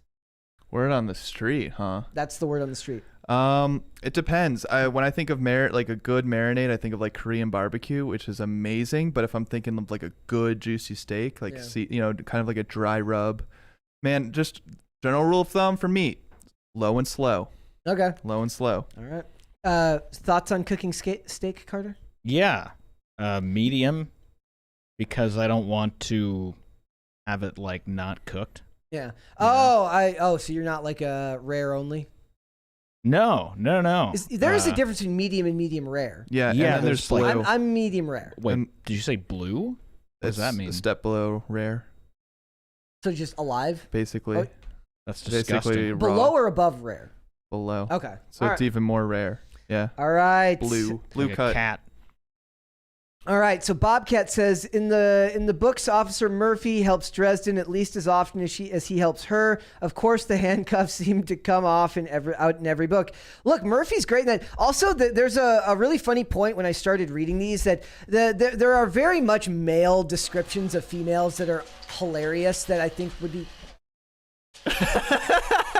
Thank you, everyone. Thank you for that. Like, why is it why is it somehow like a when it does that, it never does that like accordingly. You'd think it would be one of those things where it's like if it was like a $20 super chat, it would go for a really long time. But anytime there's like a $20 super chat, it goes. See? Well, I mean, because technically these are 20s, right? So it should only be one. Yes. Mine isn't even going anymore. Yes. Like we are having. Well, this is the type of thing where Mary would usually like start leading the discussion. You guys broke our money, guys. Broke it. What's going on? It's just I'm so having shit. fun with Shredder. this. Take it out. That's all right. Woo! That's all right. Money guns are broken. You guys broke No, the they're money. not. You guys broke the money guns. How do you feel about that? It's okay. It's all right. Oh my. All right. So 1,000 foot deep end. And by the way, guys, again, go read the Dresden Files. They're very, very good. So 1,000 foot deep end says, look up Dark Side of the Moon 50th anniversary album artwork. Yeah. They used a rainbow, but it's different from the original, and people thought it was woke. Oh, okay. So it's a woke-spiracy. Let me see here. Think they did that on purpose? Maybe. To get you? It's Foresight. reimagined for a modern audience. Yep. Well, it's always reimagined for a modern audience. This isn't real, Let me is see. it? I mean, that's very clearly probably. Wait, what can I see? Yeah. I see what you're talking about, Head. So Oh. Yep. now they're saying no, we need the money guns. I think I've got them fixed, guys. Oh. I think.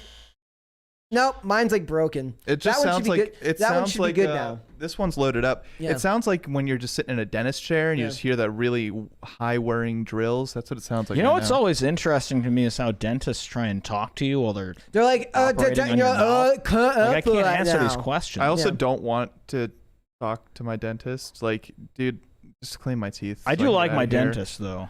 Yeah, but it's, don't mind you're talking right, to and them. it's hard to talk to them, and then it's like you're also like in a vulnerable position. It's like, dude, I don't. Just let me get this over with. Yeah. The money guns might be. Yeah, we do. I refuse to. Just because there's a problem here does not mean we need any type of money gun legislation. Common sense money gun control is a bad idea. Actually, We're not doing that. Brett, I heard you eat seed oils, so I think My opinion is irrelevant. I think we're gonna have to take those money guns away. Okay, that makes perfect sense. Moving on to Tattooed Cash says, I'm a little bit behind, but nobody ever talks about Trey Cyrus, who has a pretty good metal band and Wait, what? good friends with Ronnie Radke. Who? No way. Yeah. He's in a metal band now? Yeah.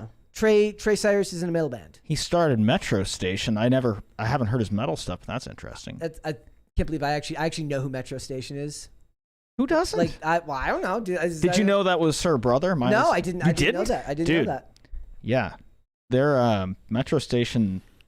That was a Trey little bit Cyrus. outside my genre. Yeah, me too. It was a Stuff. little poppy for me. Yeah, like I didn't want to like it. Yeah, They should do. But I did. They should do families that have like are famous. You know, it's like the Kardashians versus Yeah. the Cyruses in some kind of game show, or like the Skarsgårds Featuring Ronnie Radke. They could do like versus Nick Cannon and all his kids. American Ninja Warrior with the Kardashians would be hilarious. or Hole in the Wall with Dude, the Kardashians. I was do you remember that show called Silent Library? Yes. I was thinking about that last night. I don't know why. It's like this. It was an American show, but they took like Japanese elements and implemented them. Okay. So it's like you couldn't laugh, and there's all these pranks going on They while used you're to in bring a library. bands on all the time. Yeah, and they just do all kinds of stuff. They, where you slap in a hand. You where would you're- draw out of like a hat, and somebody would spin the wheel, and then the things that you would have to do to each other were just really ridiculous. And if your audio gets above a certain level, it's you lose or get punished. I forget exactly, but you could win a certain amount of money, but it takes away If you, What channel was that? MTV? Yeah, I think it was. Speaking of MTV, did you hear the ridiculousness is? Yeah, they're canceling Ridiculous. Good. It's about I damn think time. it's staying. I think. What? No, just the ladies leaving. I think so. Okay. I Dude, think that is so, the but- worst show. Have you seen like the memes? It's like now it's like get ready for 72 hours of ridiculousness Because in a it's row. on 72 hours a day. Like how many episodes of that show have they actually filmed? I It's don't pretty know, but easy. I don't know. You could probably crank out like 5 episodes a day if you're. If you they got could the probably get setup. away with having the same one playing over and over again because nobody watches it. Yeah, like so it's basically elevator music. Well, yeah, Right. and it's like the YouTubers have completely taken over like reactionary and commentary content. Well, I mean, Tosh.0 is an example of a Yeah. good show. Well, he's done. He knew when to get out of Dodge. Well, he's you also know? funny. Yeah. What does he do now?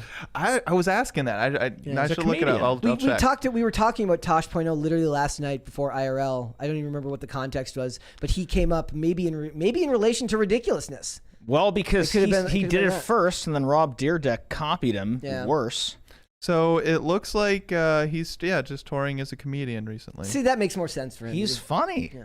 Like, you know. Did you guys see this What are you story? gonna Jennifer Aniston says that a whole generation of people find Friends offensive today. What? You see Yeah. that? Yeah.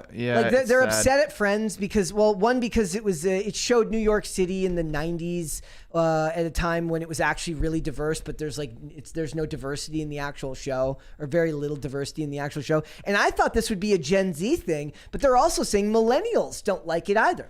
I love Friends. That's weird because a lot of people my age have like adopted like, oh, I watch Friends. It's my favorite show. It's like it's not really for you. Before you. Well, who is it for? I don't know. I love Friends. It's like an older show. It is. I do think about that. It's sad seeing them like all in this very luxurious apartment with like regular jobs, and I'm like, that's Never gonna impossible. happen. That's Yeah. impossible. But I also I like mean, Seinfeld, okay. and if No, they're no, no, coming no, for okay. Friends, they're gonna come Okay. for Seinfeld next. Television shows never, ever show any. Thank you. You're welcome. I give Carter. up today, guys. It's one of those days. Television shows, that one maybe, I don't know. Television shows never, ever show anything in New York City apartments like they actually look like. They all have these high vaulted ceilings. Like, have you ever seen the show Power? Tommy lives in this apartment that's just massive. Yeah. That one makes sense because he's like a drug kingpin. So you could imagine him living there. But regular people do not live in these enormous apartments. I remember when Suits first came out, Mike Ross lives in this apartment. I'm like, the dude doesn't even have a job. How could he afford this apartment? That doesn't Yeah. make any sense. Yeah. In like Manhattan. Yeah, It's they're the all- heart of New York City. It like- does. It does stink in that regard, but the show itself is fine. And I just worry. Like, I don't know. What is Jennifer Aniston saying here? Is she just acknowledging that this is happening? Yeah, it says there's a whole generation of people, kids, who are now going back to episodes of Friends and find them offensive. She said Friends aired from 94 to 2004, and they talk about its absence of diversity. And I don't remember if it was Chandler, but one of them came out and said that they should do like a diverse reboot of it. And I'm my like, God. see, there they go, talking once again, trying to just ruin it. They've done that. It's called Girls, There you go. which is actually a good show. I didn't watch yours. That's I the one liked with it. Adam Driver, right? Yeah, I like Adam. I found him that way. Have you guys watched? Is it Man with the Plan? Is that No. the show? With It's, with what's his LeBlanc? name? Yeah, with Matt LeBlanc. that I love because it captured that 90s sitcom wholesomeness where it's kind of cheesy, you know. And I really liked that show. And I think Courtney Cox just got her star on the Walk of Fame fairly recently. Yeah. Like in the last couple of years. Well, you know, and all like just make a new show. It doesn't need to be Friends. Yeah. You know, like if you want to have like a new show about young 20-year-olds that are lost in life, which is basically what this is, young 20-year-old, mid-20s. Were they really finding 20s? themselves? Well, supposed you to know, be like early mid-20s. From that generation when everybody grew up a little bit faster. Have you ever seen those videos? Yeah. It's Oh like, my God. It's like somebody filmed a video of like their high school Yep. the day kids graduated with Yeah, like, a huge yeah, stadium, I've- and they all look 30. 30. Being Yeah. recommended to me all the time for They some all reason. look my age. And they're like, it's just because the clothes they wore were more It's not. baggy. It's I'm like, like- no. It's because they were probably smoking cigarettes and living No harder. sunscreen. And no sun. Well, I mean, I don't wear sunscreen. I don't wear sunscreen either. I don't but- wear sunscreen at all. But like, you know, even a little bit makes a difference. Yeah. And if you don't wear it at all, you know, you're gonna age. Look at Well- people that live in Florida and grow up in Florida. They look 50 by the time they're 30, 35. My 'cause of that skin sun. looks fantastic for somebody my age. Yeah, but you grew up in Minnesota. I haven't seen light in 2 years. Well, yeah, because you're stuck in your office all the time. I'm not stuck in Carter's there. a I just vampire. choose. He's like, to I'm be there. in He's like, I'm there, but I'm there on purpose. there with a purpose. Oh. So it says, Friends only introduced 2 recurring characters of color, both of whom were brought on as short-lived love interests for Ross. I also posted that meme the other day of Henry Cavill when he's in The Witcher, and then it's Ross with the leather pants, and it's like what I think what I think my voice sounds like. You know, it's like what my voice actually sounds like. That's me, guys. When I go back and I edit this show, I actually cringe when I have to hear my own voice. So that's a tough thing to have to live with. It is bizarre. It is Yeah. hard, like kind of editing your own stuff. Yeah. I feel like you can be overcritical. So it says, there were things that were never intentional and others, well, we should have thought it through, but I don't think there was a sensitivity like there is now, said Aniston. Comedy has evolved. Movies have evolved. The Emmy-winning actress said, now it's a little bit tricky because you have to be very careful, which makes it really hard for comedians because the beauty of comedy is that we make fun of other people. We make fun of ourselves. We make fun of life. And that's the thing. What they don't realize now is you're not allowed to make fun of other people. You're only allowed to make fun of yourself. Otherwise, Yeah. you're told to stay in your lane. Yep. This kind of reminds me of my point earlier is that we have no real threats in life, so we have to find them. We have to make them up, right? You know, I feel like we have some now. that's why people are getting upset about Friends. But it's like also it's both sides, man, because Jennifer Aniston's beating herself up over how could she have known. I don't think she's beating herself up, to be fair. I think she's just fine. I'm saying she's just like, we should have known better. We could have spent more time. How could they have could you known? have? Well, plus she didn't write it. Well, that too, Writers but she's wrote it. taken, and of course this is a PR stunt. Of course, someone said you need to go out and talk she's got a about movie. it. She's got a movie coming out. 100%. Murder Mystery 2. So she's just pandering. It's like most of a lot of the things that we cover is us being like, somebody says something, it's like, it's Paris Hilton. She goes, this happened. And you're like, well, what's she marketing? What's she advertising today? Does she have a new movie coming out? Does she have a book coming out? Yep. Does she have an album coming out from her fake DJing job? I still am not, that. I still don't buy for a second that she actually DJs. Did you guys watch the Friends the reunion? No. I haven't. I never I watched don't think it. I've ever seen a single episode that I remember. Really? Because it just wasn't that great. Joey saved the show plenty of times for me. He had some great one-liners, but it did get boring at times. just But too that's what I don't scripted get for me. about this. It was a low-stakes comedy show. They Yeah. didn't take chances with their jokes, so The- I don't know why everyone's so upset. There was I looked up. I was looking for what it is that they actually were upset about, and a little bit of it seems to be a little bit over the top. It says some millennials found LGBTQ plot points left them feeling uncomfortable. For example, Chandler was paranoid about being perceived as gay, or made mean-spirited jokes about his cross-dressing dad. I was just gonna say they were pioneers. Yes. A lot of people don't realize that that was actually like a comedy bit, like gay panic was something that was very big in Hollywood at one point because people in Hollywood are actually mean-spirited. Well, the same show, there's a scene where I believe Rachel and Monica are like wrestling on the ground in their apartment because they're mad at each other, and Joey comes in not knowing what's going on. Yeah. He's just like, nice. So it's like they took both sides of the argument here. Yeah. They could not have been less controversial, in my opinion. Yeah. Like this, that's why people don't like the show, because it's vanilla, it's bland, it's boring. They Maybe. didn't take risks. Rachel hires a nanny for her daughter Emma, but Emma's father Ross can't handle the fact that the nanny is a man. There's actually a comedian who does a bit that says like men and women aren't equal, and he basically says, he goes, if you're hiring a babysitter, you're hiring a woman. Don't tell me otherwise. Like men and women are not created equal. He goes, it's not sexist. You're just being realistic that you're not going to take a chance hiring a male nanny for your kid. Well, most of the there's time. all those jokes about like what Babysitter, dad not does, does when he's alone with the kids, and you see them dressed up in ridiculous costumes, and he uses them as props, doing basically. dangerous things. Yeah. Would that be you? Oh, 100%. Would that be you? Yeah. No, 100%. I find that I'm not like that as I get older. Like I have more and more sympathy for my mom after 25 years of skating.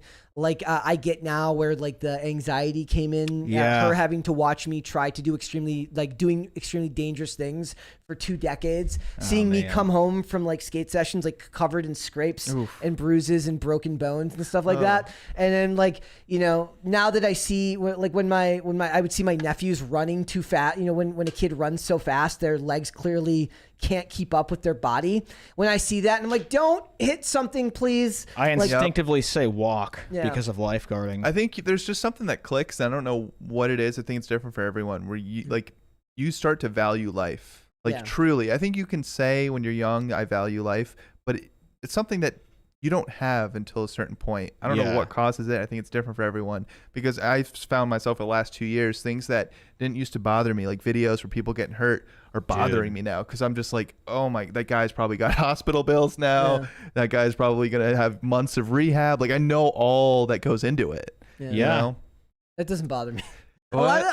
I can't do it. I disassociate a lot of times. That stuff doesn't bother me. Not always. It depends. Like, that's a case by case basis on things like that. Yeah. Especially if it was intention. Like, if it's a video like that's done in jest or something like that, that's a little bit different. But case by case basis. Did you watch Friends, I the wasn't original? No, I was more of a Seinfeld guy, and even then it was because my mom was a that's just Seinfeld it. guy. If they're coming for Friends, Seinfeld was far more raunchy. So Was it? 100% than Friends? kind of. Friends? I think they're both dry. Yeah. Seinfeld, well, that just goes to show. You think they're both dry. Friends is even less or more dry than Seinfeld, Did you and see the, this is the result. Jerry Seinfeld doesn't even use like bad words. Yeah, but you rewatch Seinfeld. He's there's in a there's some B-movie. takes that people just there's some Kramer takes with- people can get upset about. Kramer with the people in the drawers in his Dude. apartment.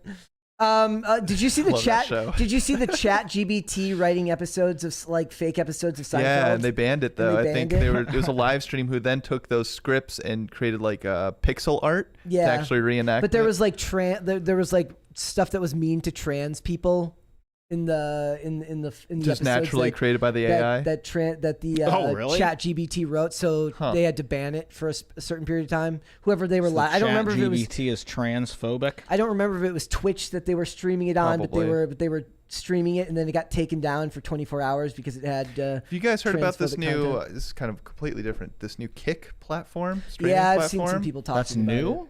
It's newish, and it's really starting to. They just signed one of the world's like #1 Is it chess song players. Kick? No, it's just Kick. Kick And streaming. it's not like the whole Kick Me K-I-C-K. thing where it's the texting app. No, it's KICK. And I don't know. I've been seeing it more and more and more. It's like, I've never heard of that.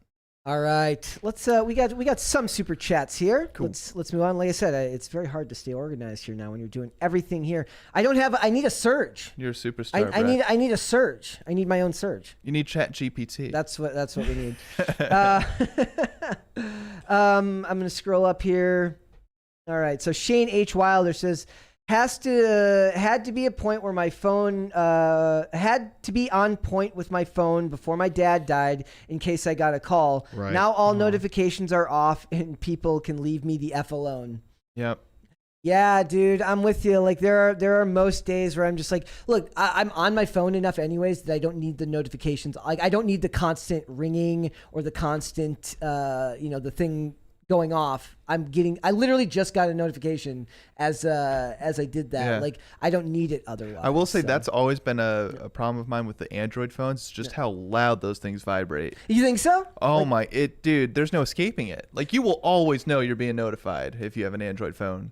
Like, Android all the way. I'm serious? also people who like that's probably my favorite of all of the really cringy like when people have to like argue about. I'm like, you do realize these are just corporations, right? And they don't care about you. Right. People are like, I only use an iPhone, or somebody's like Android for life. I'm like, you are both kind of toolish. I will say, yeah, I only use iPhone. It's purely out of convenience because I'm already on iPhone.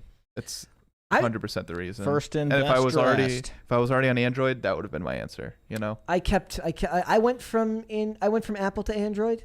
I miss What? the physical Yeah. keyboards. Like I really wish Yeah. iPhone would have like a slide out keyboard so I can actually feel what I'm typing. I mean, you can hook up a Bluetooth keyboard to your iPhone if could. you wanted to. You could, but it was so convenient. Like you Yeah. just slid it out from the back of the phone. You could could just I actually type. just type- knew you- Macs were for music, so I started there and Well, did you maintained know in the underrated masterpiece Coyote Ugly? Here's where I bring the story up again. She gets like an iMac in Coyote Ugly, and suddenly becomes a music producer because she moves to in the movie Coyote Ugly. She's a songwriter who moves to New York to get her big break. And she finally invests in some equipment. She gets like one of those iMacs back in the day with like the purple backdrop, it was made out of, it looks like it's made out of gel or something like that. And she uses it to produce music as if like you just get a computer and suddenly you're good at producing music. Well, it did come with GarageBand. Well, maybe do you think that that's what she was probably using? Probably GarageBand. I don't even know if GarageBand was around that. In 2000. Movie came out in 2000. So was Pro Tools around in 2000? Pro Tools, I believe, has been around that long. She was probably using Pro Tools. There's no way she was using Pro Tools. Piper Paraboo does not look... It's not a plug-and-play thing. It's like I say, Piper Paraboo doesn't look like someone who could use Pro Tools without any practice to me, but she's a beautiful woman, so maybe you just learn things when you're a beautiful woman. I didn't even know she was a musician. Just from the way they marketed the show, I just thought she danced at a bar. Well, she does... Okay, so she moves to New York because she's going to become a songwriter. Right, that's her dream. It's kind of a unique premise that they don't have her want to be a singer. They have her move there to want to be a New York to be a songwriter. Well, it was the 2000s. You need to make connections in person because you couldn't do it digitally. Sure. Right? So she moves there and she realizes that she needs to make rent. She's got rent to pay. And she gets a job at this bar where the women all dance in the bar provocatively. And she hides it from her dad, even though she's not stripping. She's not doing anything uncouth. And she hides it from her dad while she tries to get her big break singing. And her boyfriend at the time actually leverages a famous comic book to get her a spot in like a singer-songwriter showcase that she flakes on because she's got stage fright because her mom had stage fright. That's the backstory. She can't be a singer. She wants to be a songwriter because her mom has stage fright. You're laughing, but this is a masterpiece, guys. Everyone needs to go watch this movie. Well, I'm also laughing because somebody, Serge X in the chat said GarageBand is where I play Interstellar soundtracks. Hey, I love the Interstellar soundtrack. Oh, Guitar Hero. That's what she was using. Maybe flake. Wait, so she flakes on this performance and just doesn't, and then that's it? No, of course not. No. So there's a redemption arc. She leaves the bar. She gets a regular job waitressing at an upscale restaurant, and then she gets into another singer-songwriter showcase. Actually, gives her performance of "Can't Fight the Moonlight" by LeAnn Rimes. And it goes masterfully, and everyone should watch this movie. And at the end of the movie, she dances on the bar again with actual LeAnn Rimes, who was like 17 at the time, which is a little bit creepy. And they perform a song, and it's a masterpiece. It's still creepy that what was the Game of Thrones actress? Maisie Williams. No, the other one, who played Sansa. Anyway, they waited till she was underage when she started the show. That wasn't Maisie Williams? No, Maisie Williams was Arya. Okay. I don't know. So, but I just find that creepy too. Yeah. It's like, you were working with this kid and then you're like, all right, you're 18 now. Yeah, well, yeah. They basically said, like, imagine growing up on a set with people who've known you since you were 12 or 13 and then done that. Yeah, that's and it's not creepy. Like, I remember when she was a kid, she's dating someone now. No, it's like everyone sees that. Yeah. Weird, creepy. Incredible. Somebody says the question is what was the comic book? I used to know this one off the top of my head, but now I can't remember it. Maybe it's because we're live on air. What was it? The comic book that she leverages, that the guy leverages to get her the spot in the scene. Yeah, this guy puts his neck on the line for her. And at the end, here's the thing: at the end of the movie, spoiler alert. I'm going to give a spoiler alert. It's a happy ending, and she makes it big as a songwriter because LeAnn Rimes is singing her song, and she gives him back. She rebuys the issue of the comic book that she cost the guy and pays him back. That you can't buy your reputation back like that. No, I'm saying she repaid him for the comic book that she cost him. I don't understand. I'm sorry.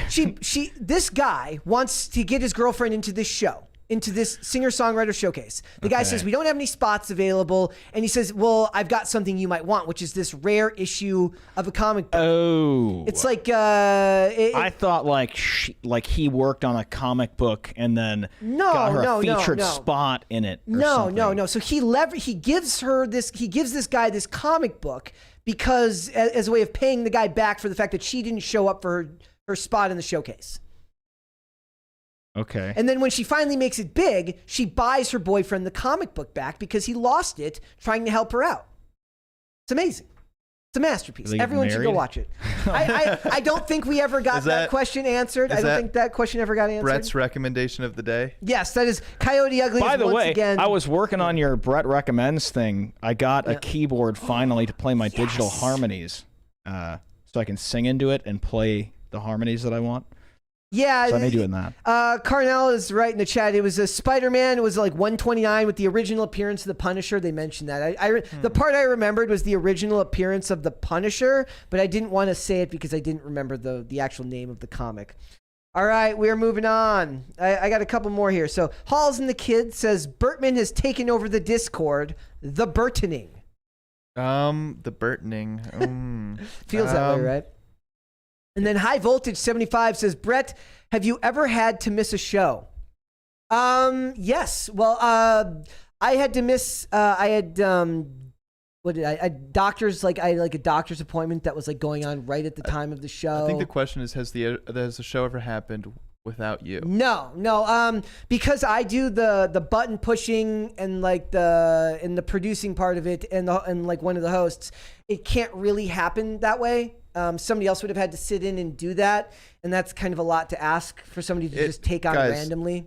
I'm telling you, it's impressive. Like for someone who pushes buttons on IRL occasionally, I don't know how he steers the conversation, holds the conversation, and switches all the cameras. It's, give him a round of applause in the chat, man. It's not easy. Well, thank you. Yeah, dude, I'm serious. But yeah, like it's harder to do that. So it's one of those things where like if we take a day off, that might be because I needed a day off or something like that. So, all right, we got a couple more, and then we got one more thing to talk about because I do still want to talk about MrBeast.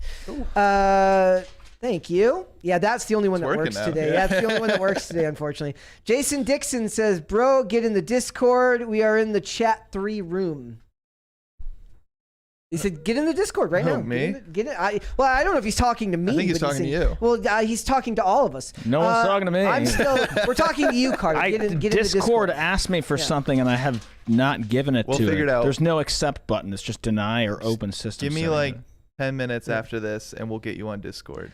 Gordon Shumway says, I want to see a revival of American Gladiators with the Kardashians. Who wouldn't want to see a bunch of jacked people beating up on the Kardashians? We don't support violence here, but have you ever watched an old episode of American Gladiators? Is that the one with The Rock? That The Rock kind of produced? No, maybe they did do the remake of it. I didn't watch it. Almost like the original was from like the 80s. Oh, though. no. Oh man, it's incredible. It's basically it's like Nerf meets American Ninja Warrior meets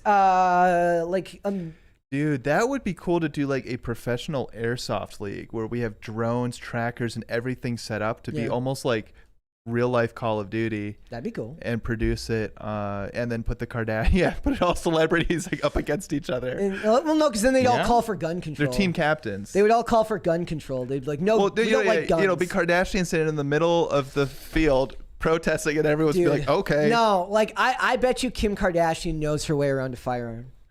I doubt it.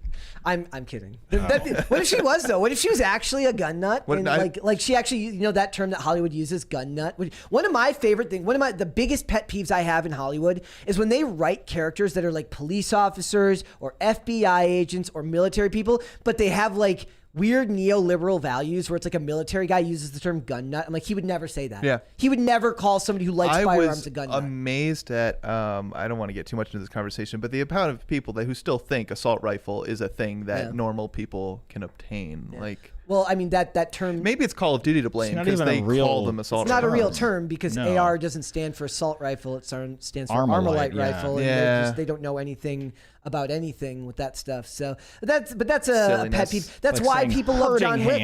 It's why people love John Wick so much, because John Wick is basically gun porn. Between all of the weapons that are used. In fact, Bounding Into Comics had a list the other day of like the top 10 guns that are used in the weapons. They said weapons because not all of them were guns. They didn't list the horse though. I was really hoping they'd list the horse because the horse kicks the crap out of people in John Wick 3. Or what was the lady's name with the dogs? Those dogs. I don't know her character's name. Dude, they were doing some work. That's actually one of those characters that I think could have used a spinoff. I would have watched a spinoff movie with Halle Berry's character. I would have done that. Yeah. That was great. But yeah, they list all the weapons and everything that are the best. We got to go see that movie. Yeah, we dropped the ball on that one. That's okay. We've just been very busy here, and I've had a lot going on. I'm avoiding spoilers, so I'm not worried about it. All right, let's do a couple more, and then we will move on. So T-Bone says, unpopular opinion, I didn't like Friends that much. That unpopular opinion? Have you ever noticed, this isn't directed at T-Bone, but like whenever somebody on Twitter says like controversial opinion, you know you're about to hear like the least controversial opinion you've ever heard in your entire life. Like controversial opinion, I don't like it when people are mean to other people. Yeah, I'm not a fan of that. Like it's like, oh yeah, stunning. I love when they do the trigger warning, the TW. Oh yes, God, it scared me. That happens to me all the time, dude. I love the crisis part. Here, you need some money? No, because that one's breaking today. So just start throwing money in the air. Yeah, well, here. Maybe it's because we didn't put enough in there. Ready? No, it's not. Here we go. Ready? There we go. Thanks, We Brett. did manual crisis parties today, ladies and gentlemen. All right, one more and then we're moving on. So from Gross John says, Brett, you've been impressive on IRL. Keep it up. Thank you very much. The best thing about being on IRL is because like I don't have to do any of like the producing or the like. I get to just sit there and talk. Yeah. Right. And actually, and I do want to be honest about this. Like the more that I do this show, and then see IRL, the more impressed I am with how well Tim manages to multitask, keep track of the conversation. Yeah. He does take certain notes throughout the show. He directs the conversation where it needs to go, and he's eloquent with his points in a way that I'm just not capable of. So, like, I am more impressed by his work every single time I do it because I have something to compare it to now. I'll watch it in real time where just based like the conversation will naturally go in a direction and somehow Tim's predicted the future. He's got the perfect article ready to go. And I'm like, there's no way. Yeah. But then again, Tim Cass IRL is scripted. So yes, that's true. I forgot about that. We saw those scripts on screen. Yep. All right, we are going to move on. We got one more thing to talk about, ladies and gentlemen. It is a day that ends in Y, which means that the internet is very angry at MrBeast. He has helped someone again. And for some reason, the internet really has a problem with him helping people. Have you ever noticed that? Like every time he helps someone, they're like, why? Like he's just doing it for himself. What I think it is, it's a bunch of people no, it's nuance bros. They want to be the people who are like, oh, well, see, it's taxes. He's just doing it because it's a tax write-off. I'm like, no, he's doing what you actually do in a capitalist society, which is he's found a way to make money by helping other people and offering a superior product that both helps someone and offers a product that people want to consume, which is his digital content. People either don't understand or don't want to admit to themselves that there can be win-win-win-win situations, right? Yeah, this person's being helped. MrBeast probably gets a tax write-off, right? Yeah.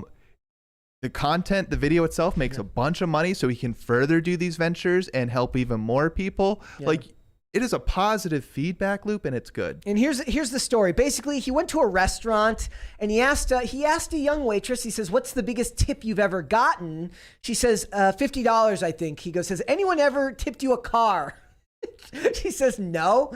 And he goes and he gives her a car, and it's got the Feastables wrap around it, and that's what people were complaining about because basically it's self-promotion, as if you're not going to take the free car just because it's got a wrap around it. Right. That's silly to get upset about. Now, here's the actual concerns, though. It's like if this girl doesn't want to be in the public eye, everyone knows who she is as soon as they see that car now. So that could be problematic. Can she take the wrap off? And that was my second point. That's the question. Or is it like take it off? It can come off, but the hope is that she leaves it on for like a specific period of time. Here's the thing though, he doesn't even need to.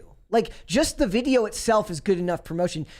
Some lady driving around with a Feastables wrap around her car isn't going to make her break. Though it is a job. I didn't even believe this was true, but I was on Craigslist like 10 years ago, and I almost applied for this thing where you can have like a Red Bull ornament put on your car. Really? And you get $250 a week to drive it around. What? They did. They did. I don't know. I didn't take it that far, but they did an episode of the show Rizzoli and Isles. Hey, there is a good Brett Recommends for today. If you have not seen Rizzoli and Isles, starring Angie Harmon and is that detective show? And Sasha Alexander, which was it was a Tess Gerritsen book series. It is probably the last great like subtext television show you're going to ever get where two women who are very clearly what Hollywood would say are coded as being gay are not gay in the show because they're just best friends who are very close. Now they would never allow that to happen. The shippers on that show were bonkers and wanted them desperately to be together, but because of the time in which the show was produced, they just didn't go the whole way and make the characters gay. Oh, Angie Harmon, who the way is a conservative from what I understand and is still working consistently in Hollywood. In that show, they have an episode where her mom divorced their dad. She's down and out. She's starting from scratch again. And her car breaks down and she ends up getting a car that has like an energy drink on the top of it. And they're like, what the hell? This thing is ridiculous. Well, you get what you can get, man. Dude, my first car had no air conditioning. Had heat, though. Yeah, I had the same problem. And I had heat. like the roll-down windows. Well, I didn't have Mine did roll-down too. windows. Mine were electric, but the electric windows didn't work. Yeah. So, Driving but to I work, did you have just kind of- the option. What to was get your it first fixed. car? Don't answer that. It was a Nissan Altima. Okay. All right. I was going to say don't Hand me answer. down, yeah. That's like one of those things whenever they're like, it's like the internet's trying to ask you questions. Like, what was your first? And there's Oh, yeah, you don't want ask to answer the that. security. Oh, no, That's I'm like not the first security question in anything. I'm not worried about that. Yeah. So he gives this lady a car, and people on the internet have decided that that's not a good thing. Here are some of the tweets. So Riz Khalifa says, so basically she has to do promotion for his company by driving the car. He also is getting a big tax write-off from this, but she gets a newish car with detailing instead of Ubering. Oh, she has to pay for gas and insurance too. That was a more moderate take. Then someone says, don't get me wrong, this is nice. This is a nice thing, but I wouldn't love driving around a Feastables branded car. Fair. Maybe it was just for the video. Look, Fair. come on. I know, dude. but if there is any, I mean, You can yes. always sell it. Like, first of all, just stop complaining. Like, Yeah. what's the point here? But if there is anything that's kind of valid, it is like, what's up with all the branding? It's Yeah. really, like, to me, it's a safety thing because everyone that's watched, the millions of people that watch MrBeast now know this girl's driving around that car. And people get very mad when they find out that MrBeast is like help clearing up people's vision in foreign countries. Well, my Right, thing you is, can't cure the there's blind just without branding it. a video, a couple of kids or a couple of dudes just stole Ice Spice, the rapper. It's like the biggest rapper right now. They just stole her diamond chain or whatever. And I'm like, if a couple of guys can do that to one of the world's biggest stars right now in music, They stole what? Ice Spice's necklace chain. Yeah. If they can get away with that, then this poor random person on the internet doesn't stand a chance. Right, you know? so they can't steal her Feastables car because they'll find it. Yeah. So yeah, I think there probably is a rap that they probably took off almost immediately. I would hope. The first thing that came to my mind after watching MrBeast tipping a car video was how will she pay the taxes on it? That's actually a fair great question, yeah. I don't know the answer to that. Do you guys remember when Oprah gave you get a car and you get a car and you get a car and they all had to pay taxes on it? So then when she did it the second time, she had to like say, oh, and you're not paying taxes on this one because the first time they did it. I was just gonna ask, can't MrBeast just offer to pay the Right. taxes? Well, what is is it an income tax? Because it depends on the state, right? Well, tax on gift, right? Yeah. I'm I'm not an accountant, so I tax don't on know. where's Charlie when you need him? tough. Yeah, our so it half says- Armenian accountant. So this person says, I get that MrBeast is doing a lot of positives in the community, but what's the aftermath? Does it, is it paid off? Can she afford maintenance for it? Does she have a place to put the car? It's just a whole lot of questions. No, it's not. Those are like, It's probably under a warranty like- of some kind. How about don't worry about it? yeah, Right. like you can just drive past this and not care. Yeah. Like you can just like this is one of those things like this is kind of like you were talking about with like old wives' tales. Like back in the day, this is just a story that person would be able to tell you like Well, at it's a just house like anything party. more than $50 Yeah. is a positive. Yeah, it's Yeah. and I think he usually pays the taxes on stuff. She like could this. probably call MrBeast if anything went wrong and he would replace it. He says it's a transfer tax on the title, and he's right about that too. Because I had a friend actually at one point back like right before I moved here who was going to like he had just gotten a new car, Yeah. and he basically said like do you want my old truck? He had like this old truck. And I was like, at the time, remember, I had let my license lapse because I was living in the city. Right. And I was like, I'd have to go back and take my test again because it'd been 5 years. I was living in the city. I wasn't driving anymore. And like he went and did the research, and apparently it was like a $750 tax to just give me the car. Wow, just because of state The transfership? the transfer of I know. title. I know Maryland has this thing where they they waive the taxes for that if you buy a new car in Maryland. So it's how they keep the money in the Maryland economy, and they'll waive the taxes. Okay. So I think it really depends on the state. I assume MrBeast is in California. Did they say where this is? He's in North Carolina. Really? North Carolina. He's doing all this in North Carolina. Good for him. Good for him. Actually, I love North Carolina. Outer Banks are awesome. And then this is my favorite. It says, I would Minecraft myself. They didn't say Minecraft. Oh my gosh. If I got gifted a car that was branded with MrBeast Feastables chocolate bar. So some accuse the star of using the woman as an advertisement, while others added that the thoughts have such prominent logos in the car felt more like product placement. Again, I say, so? Well, how about every car you drive is product placement? Yeah. There's a giant badge on the front, on the back, on the steering wheel, on each wheel. It's actually one of my favorite advertising things. their brand. One of my favorite things to do in watching television shows is seeing how they take off the logos in the front of cars. Yeah. It's like, there's a Ford with no Ford logo on it. That's suspicious. Yeah. I like the Cadillacs. You can always tell. Yeah. You can always tell it's a Cadillac, Even if Some they people take put a ton of bumper stickers on their car too. Oh. I never understood that. One of my first tweets when I finally came back to Twitter was this great like bumper sticker on the show Royal Pains, and it's supposed to be like this hippie crunchy type dude who's got it's like against the war, it's got the coexist sticker, and then there's also like a end the Fed sticker on there, and I tagged Ian in it. I'm like, look at the old times, man. Like this guy would not have an end the Fed sticker next to a this was in 2009 and it had a diversity is our strength sticker on it. Dude, they wouldn't have both the diversity is our strength and an end the Fed sticker now. Well, actually, there is a car in a place where I go to that has conflicting beliefs on their car. What are the conflicting beliefs? Dude, there are like 50 stickers on this car. It could be a troll. It could be. So I hate the ones though. You're driving and they've got a bumper sticker and you're like, what is that? So you get closer and try to read it. It's like, if you can read this, you need to back off. It's like, well, dude, I was just curious. I was driving to work the other day and thought would be funny if I had like one of those, 9-person families with the stick figures, but they're all just me and different personalities. Like 9 personalities on board. Oh. That's a good one. That's so a good stupid. one.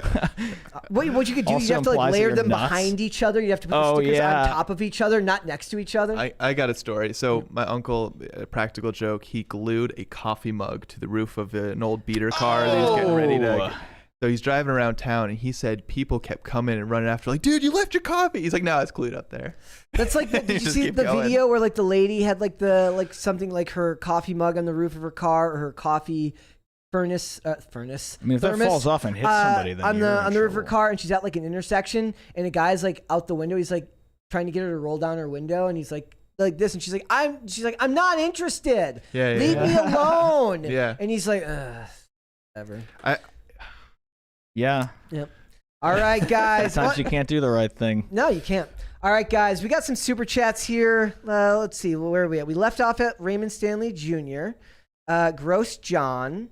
So we love Gross John here. So Raymond G. Stanley Jr. says, today's convo has been top notch. Boys. I added about 5 or 6 extra boys there. That should be included in the next Crisis Party. Yes. Or maybe we need Carter to make like a theme song for episodes like this where it's just the boys. Yeah? And we can't use the term boys cast because that is copyrighted by Ryan Long. Is it? Oh, that's the name of their podcast. Men All right. Dudecast? Dudecast works. It's a brocast. Brocast. We're not using brocast. No, not after that movie. name's been ruined. We're not using that one. Bad Adam 12 says, Kellen killing it today. Brett, you need to have these guys on more often. Well, thank you. Well, here, let me make a note right here. You need to have Kellen and Kellen band on. What do you mean banned? That's I know. So ignore that. But no, yes, thank you. I appreciate the kind words. I mean, as long as Brett still likes me after today, I'll be on next Wednesday. So I'm usually the Wednesday guy. Yep. So all right. Goofer Trooper says, I need each of you to say, I'm not mad, I'm just disappointed, to see which one of you has the best dad voice. My money's on Carter. Who goes first? Kellen, you first. Read it again. I'm not mad. I'm just disappointed. What do I have Your to turn. say? I'm not mad. I'm just disappointed. I have to say it? Yep. I'm not mad. I'm just Disappointed. That was pretty good. Who are we talking to? He wants to know which one of us has the best dad voice. Yeah, so Imagine, pretend son or something like imagine that? Kellen just came home late. He missed curfew. right. Now he's home and you're yelling at him. I'm not mad. I'm just disappointed. It's the look for me. Goofer Trooper, make of that what you will. But no matter it is, whatever your answer is, if it's not me, I'm not mad. I'm just disappointed. All right, Gordon Shumway says, there's an ex-adult film actress who is now into competitive shooting. She posts videos all of the time at the range. She's pretty good, too. I'm going to need her name for research purposes. I think there's the one who ended up becoming, like she married a pastor. With that line of work, she might be a good candidate for your tax wall of fame. Yes. Yeah. Maybe we could get them on the show. Actually, I don't know if Mary wants to like talk to an expert. Actually, she probably would, but it just wouldn't be all that like. It'd be a hostile environment to come into. It'd be like the whatever adversarial. podcast. Yeah. And you'd just be sitting there in the corner. All right, Goofer Trooper, you're gonna have to let us know which one was your favorite. I don't know which one was your favorite here. I can't see it in the chat. So I think people are saying that Carter wins. I don't see that at all. Yeah. I thought it was terrible. It's pretty good. That was a good one. All right, guys. Before we go today, I want to thank you for joining us on this impromptu episode that was, we're missing Mary. She will be back tomorrow. Hopefully she's feeling better. Before we go, also like this video, leave a comment on this video, subscribe to this channel. If you have not done so already, hit the notification bell. Carter's laughing at me. Anytime people do that when I'm doing the outro bit, it gets harder. Yeah, Carter, my friend, thank you so much for joining us today. Thanks for having me, man. It was fun. Let everyone know where they can find you. You can find me everywhere at Carter Banks, except for Instagram, where it's Carter Banks 4L. Timcast Songs would be the YouTube, but it's youtube.com/@TimcastSongs. They've added an @ thing. We also we're in the middle of a charting week, and I was looking at the numbers earlier today, and it's very, like, we could be... we could make Billboard. We definitely need you guys' help, though. So if you go to trashhouserecords.com, that is the not Bandcamp place to buy the music now. You can also go to found.ee/not-bandcamp. Take you to the same place. But yeah, help us make an impact. All right. Kellen, my friend, let everyone know where they can find you. If you guys don't listen to anything else today, just listen to this. Everyone says like, comment, subscribe, share, but nobody does it. All right? So I'm just asking. I see 450 of you watching right now, right?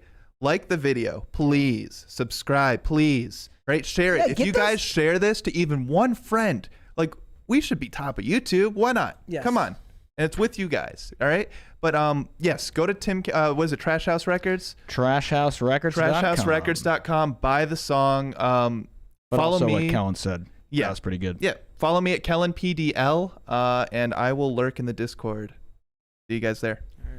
Guys, again, thank you for joining us today. If you want to follow me, you can follow me on Instagram and Twitter at Brett Dasovic on both. This show is here Monday through Friday, 3 p.m. Eastern Standard Time. That is noon Pacific. I promise we're going to get to work on the money guns and make sure that the thing is back up and, again, working tomorrow. If you'd like to listen to this podcast rather than watch, it's on Amazon Music, Apple Podcasts, Pandora, and Spotify. And if you'd like to follow the show on social media, we are on Twitter at PopCulture_show, Facebook and TikTok at PopCultureCrisis, and on Instagram at PopCultureCrisisPod. We'll be back with another episode tomorrow. See you then, guys. Bye, guys. Bye.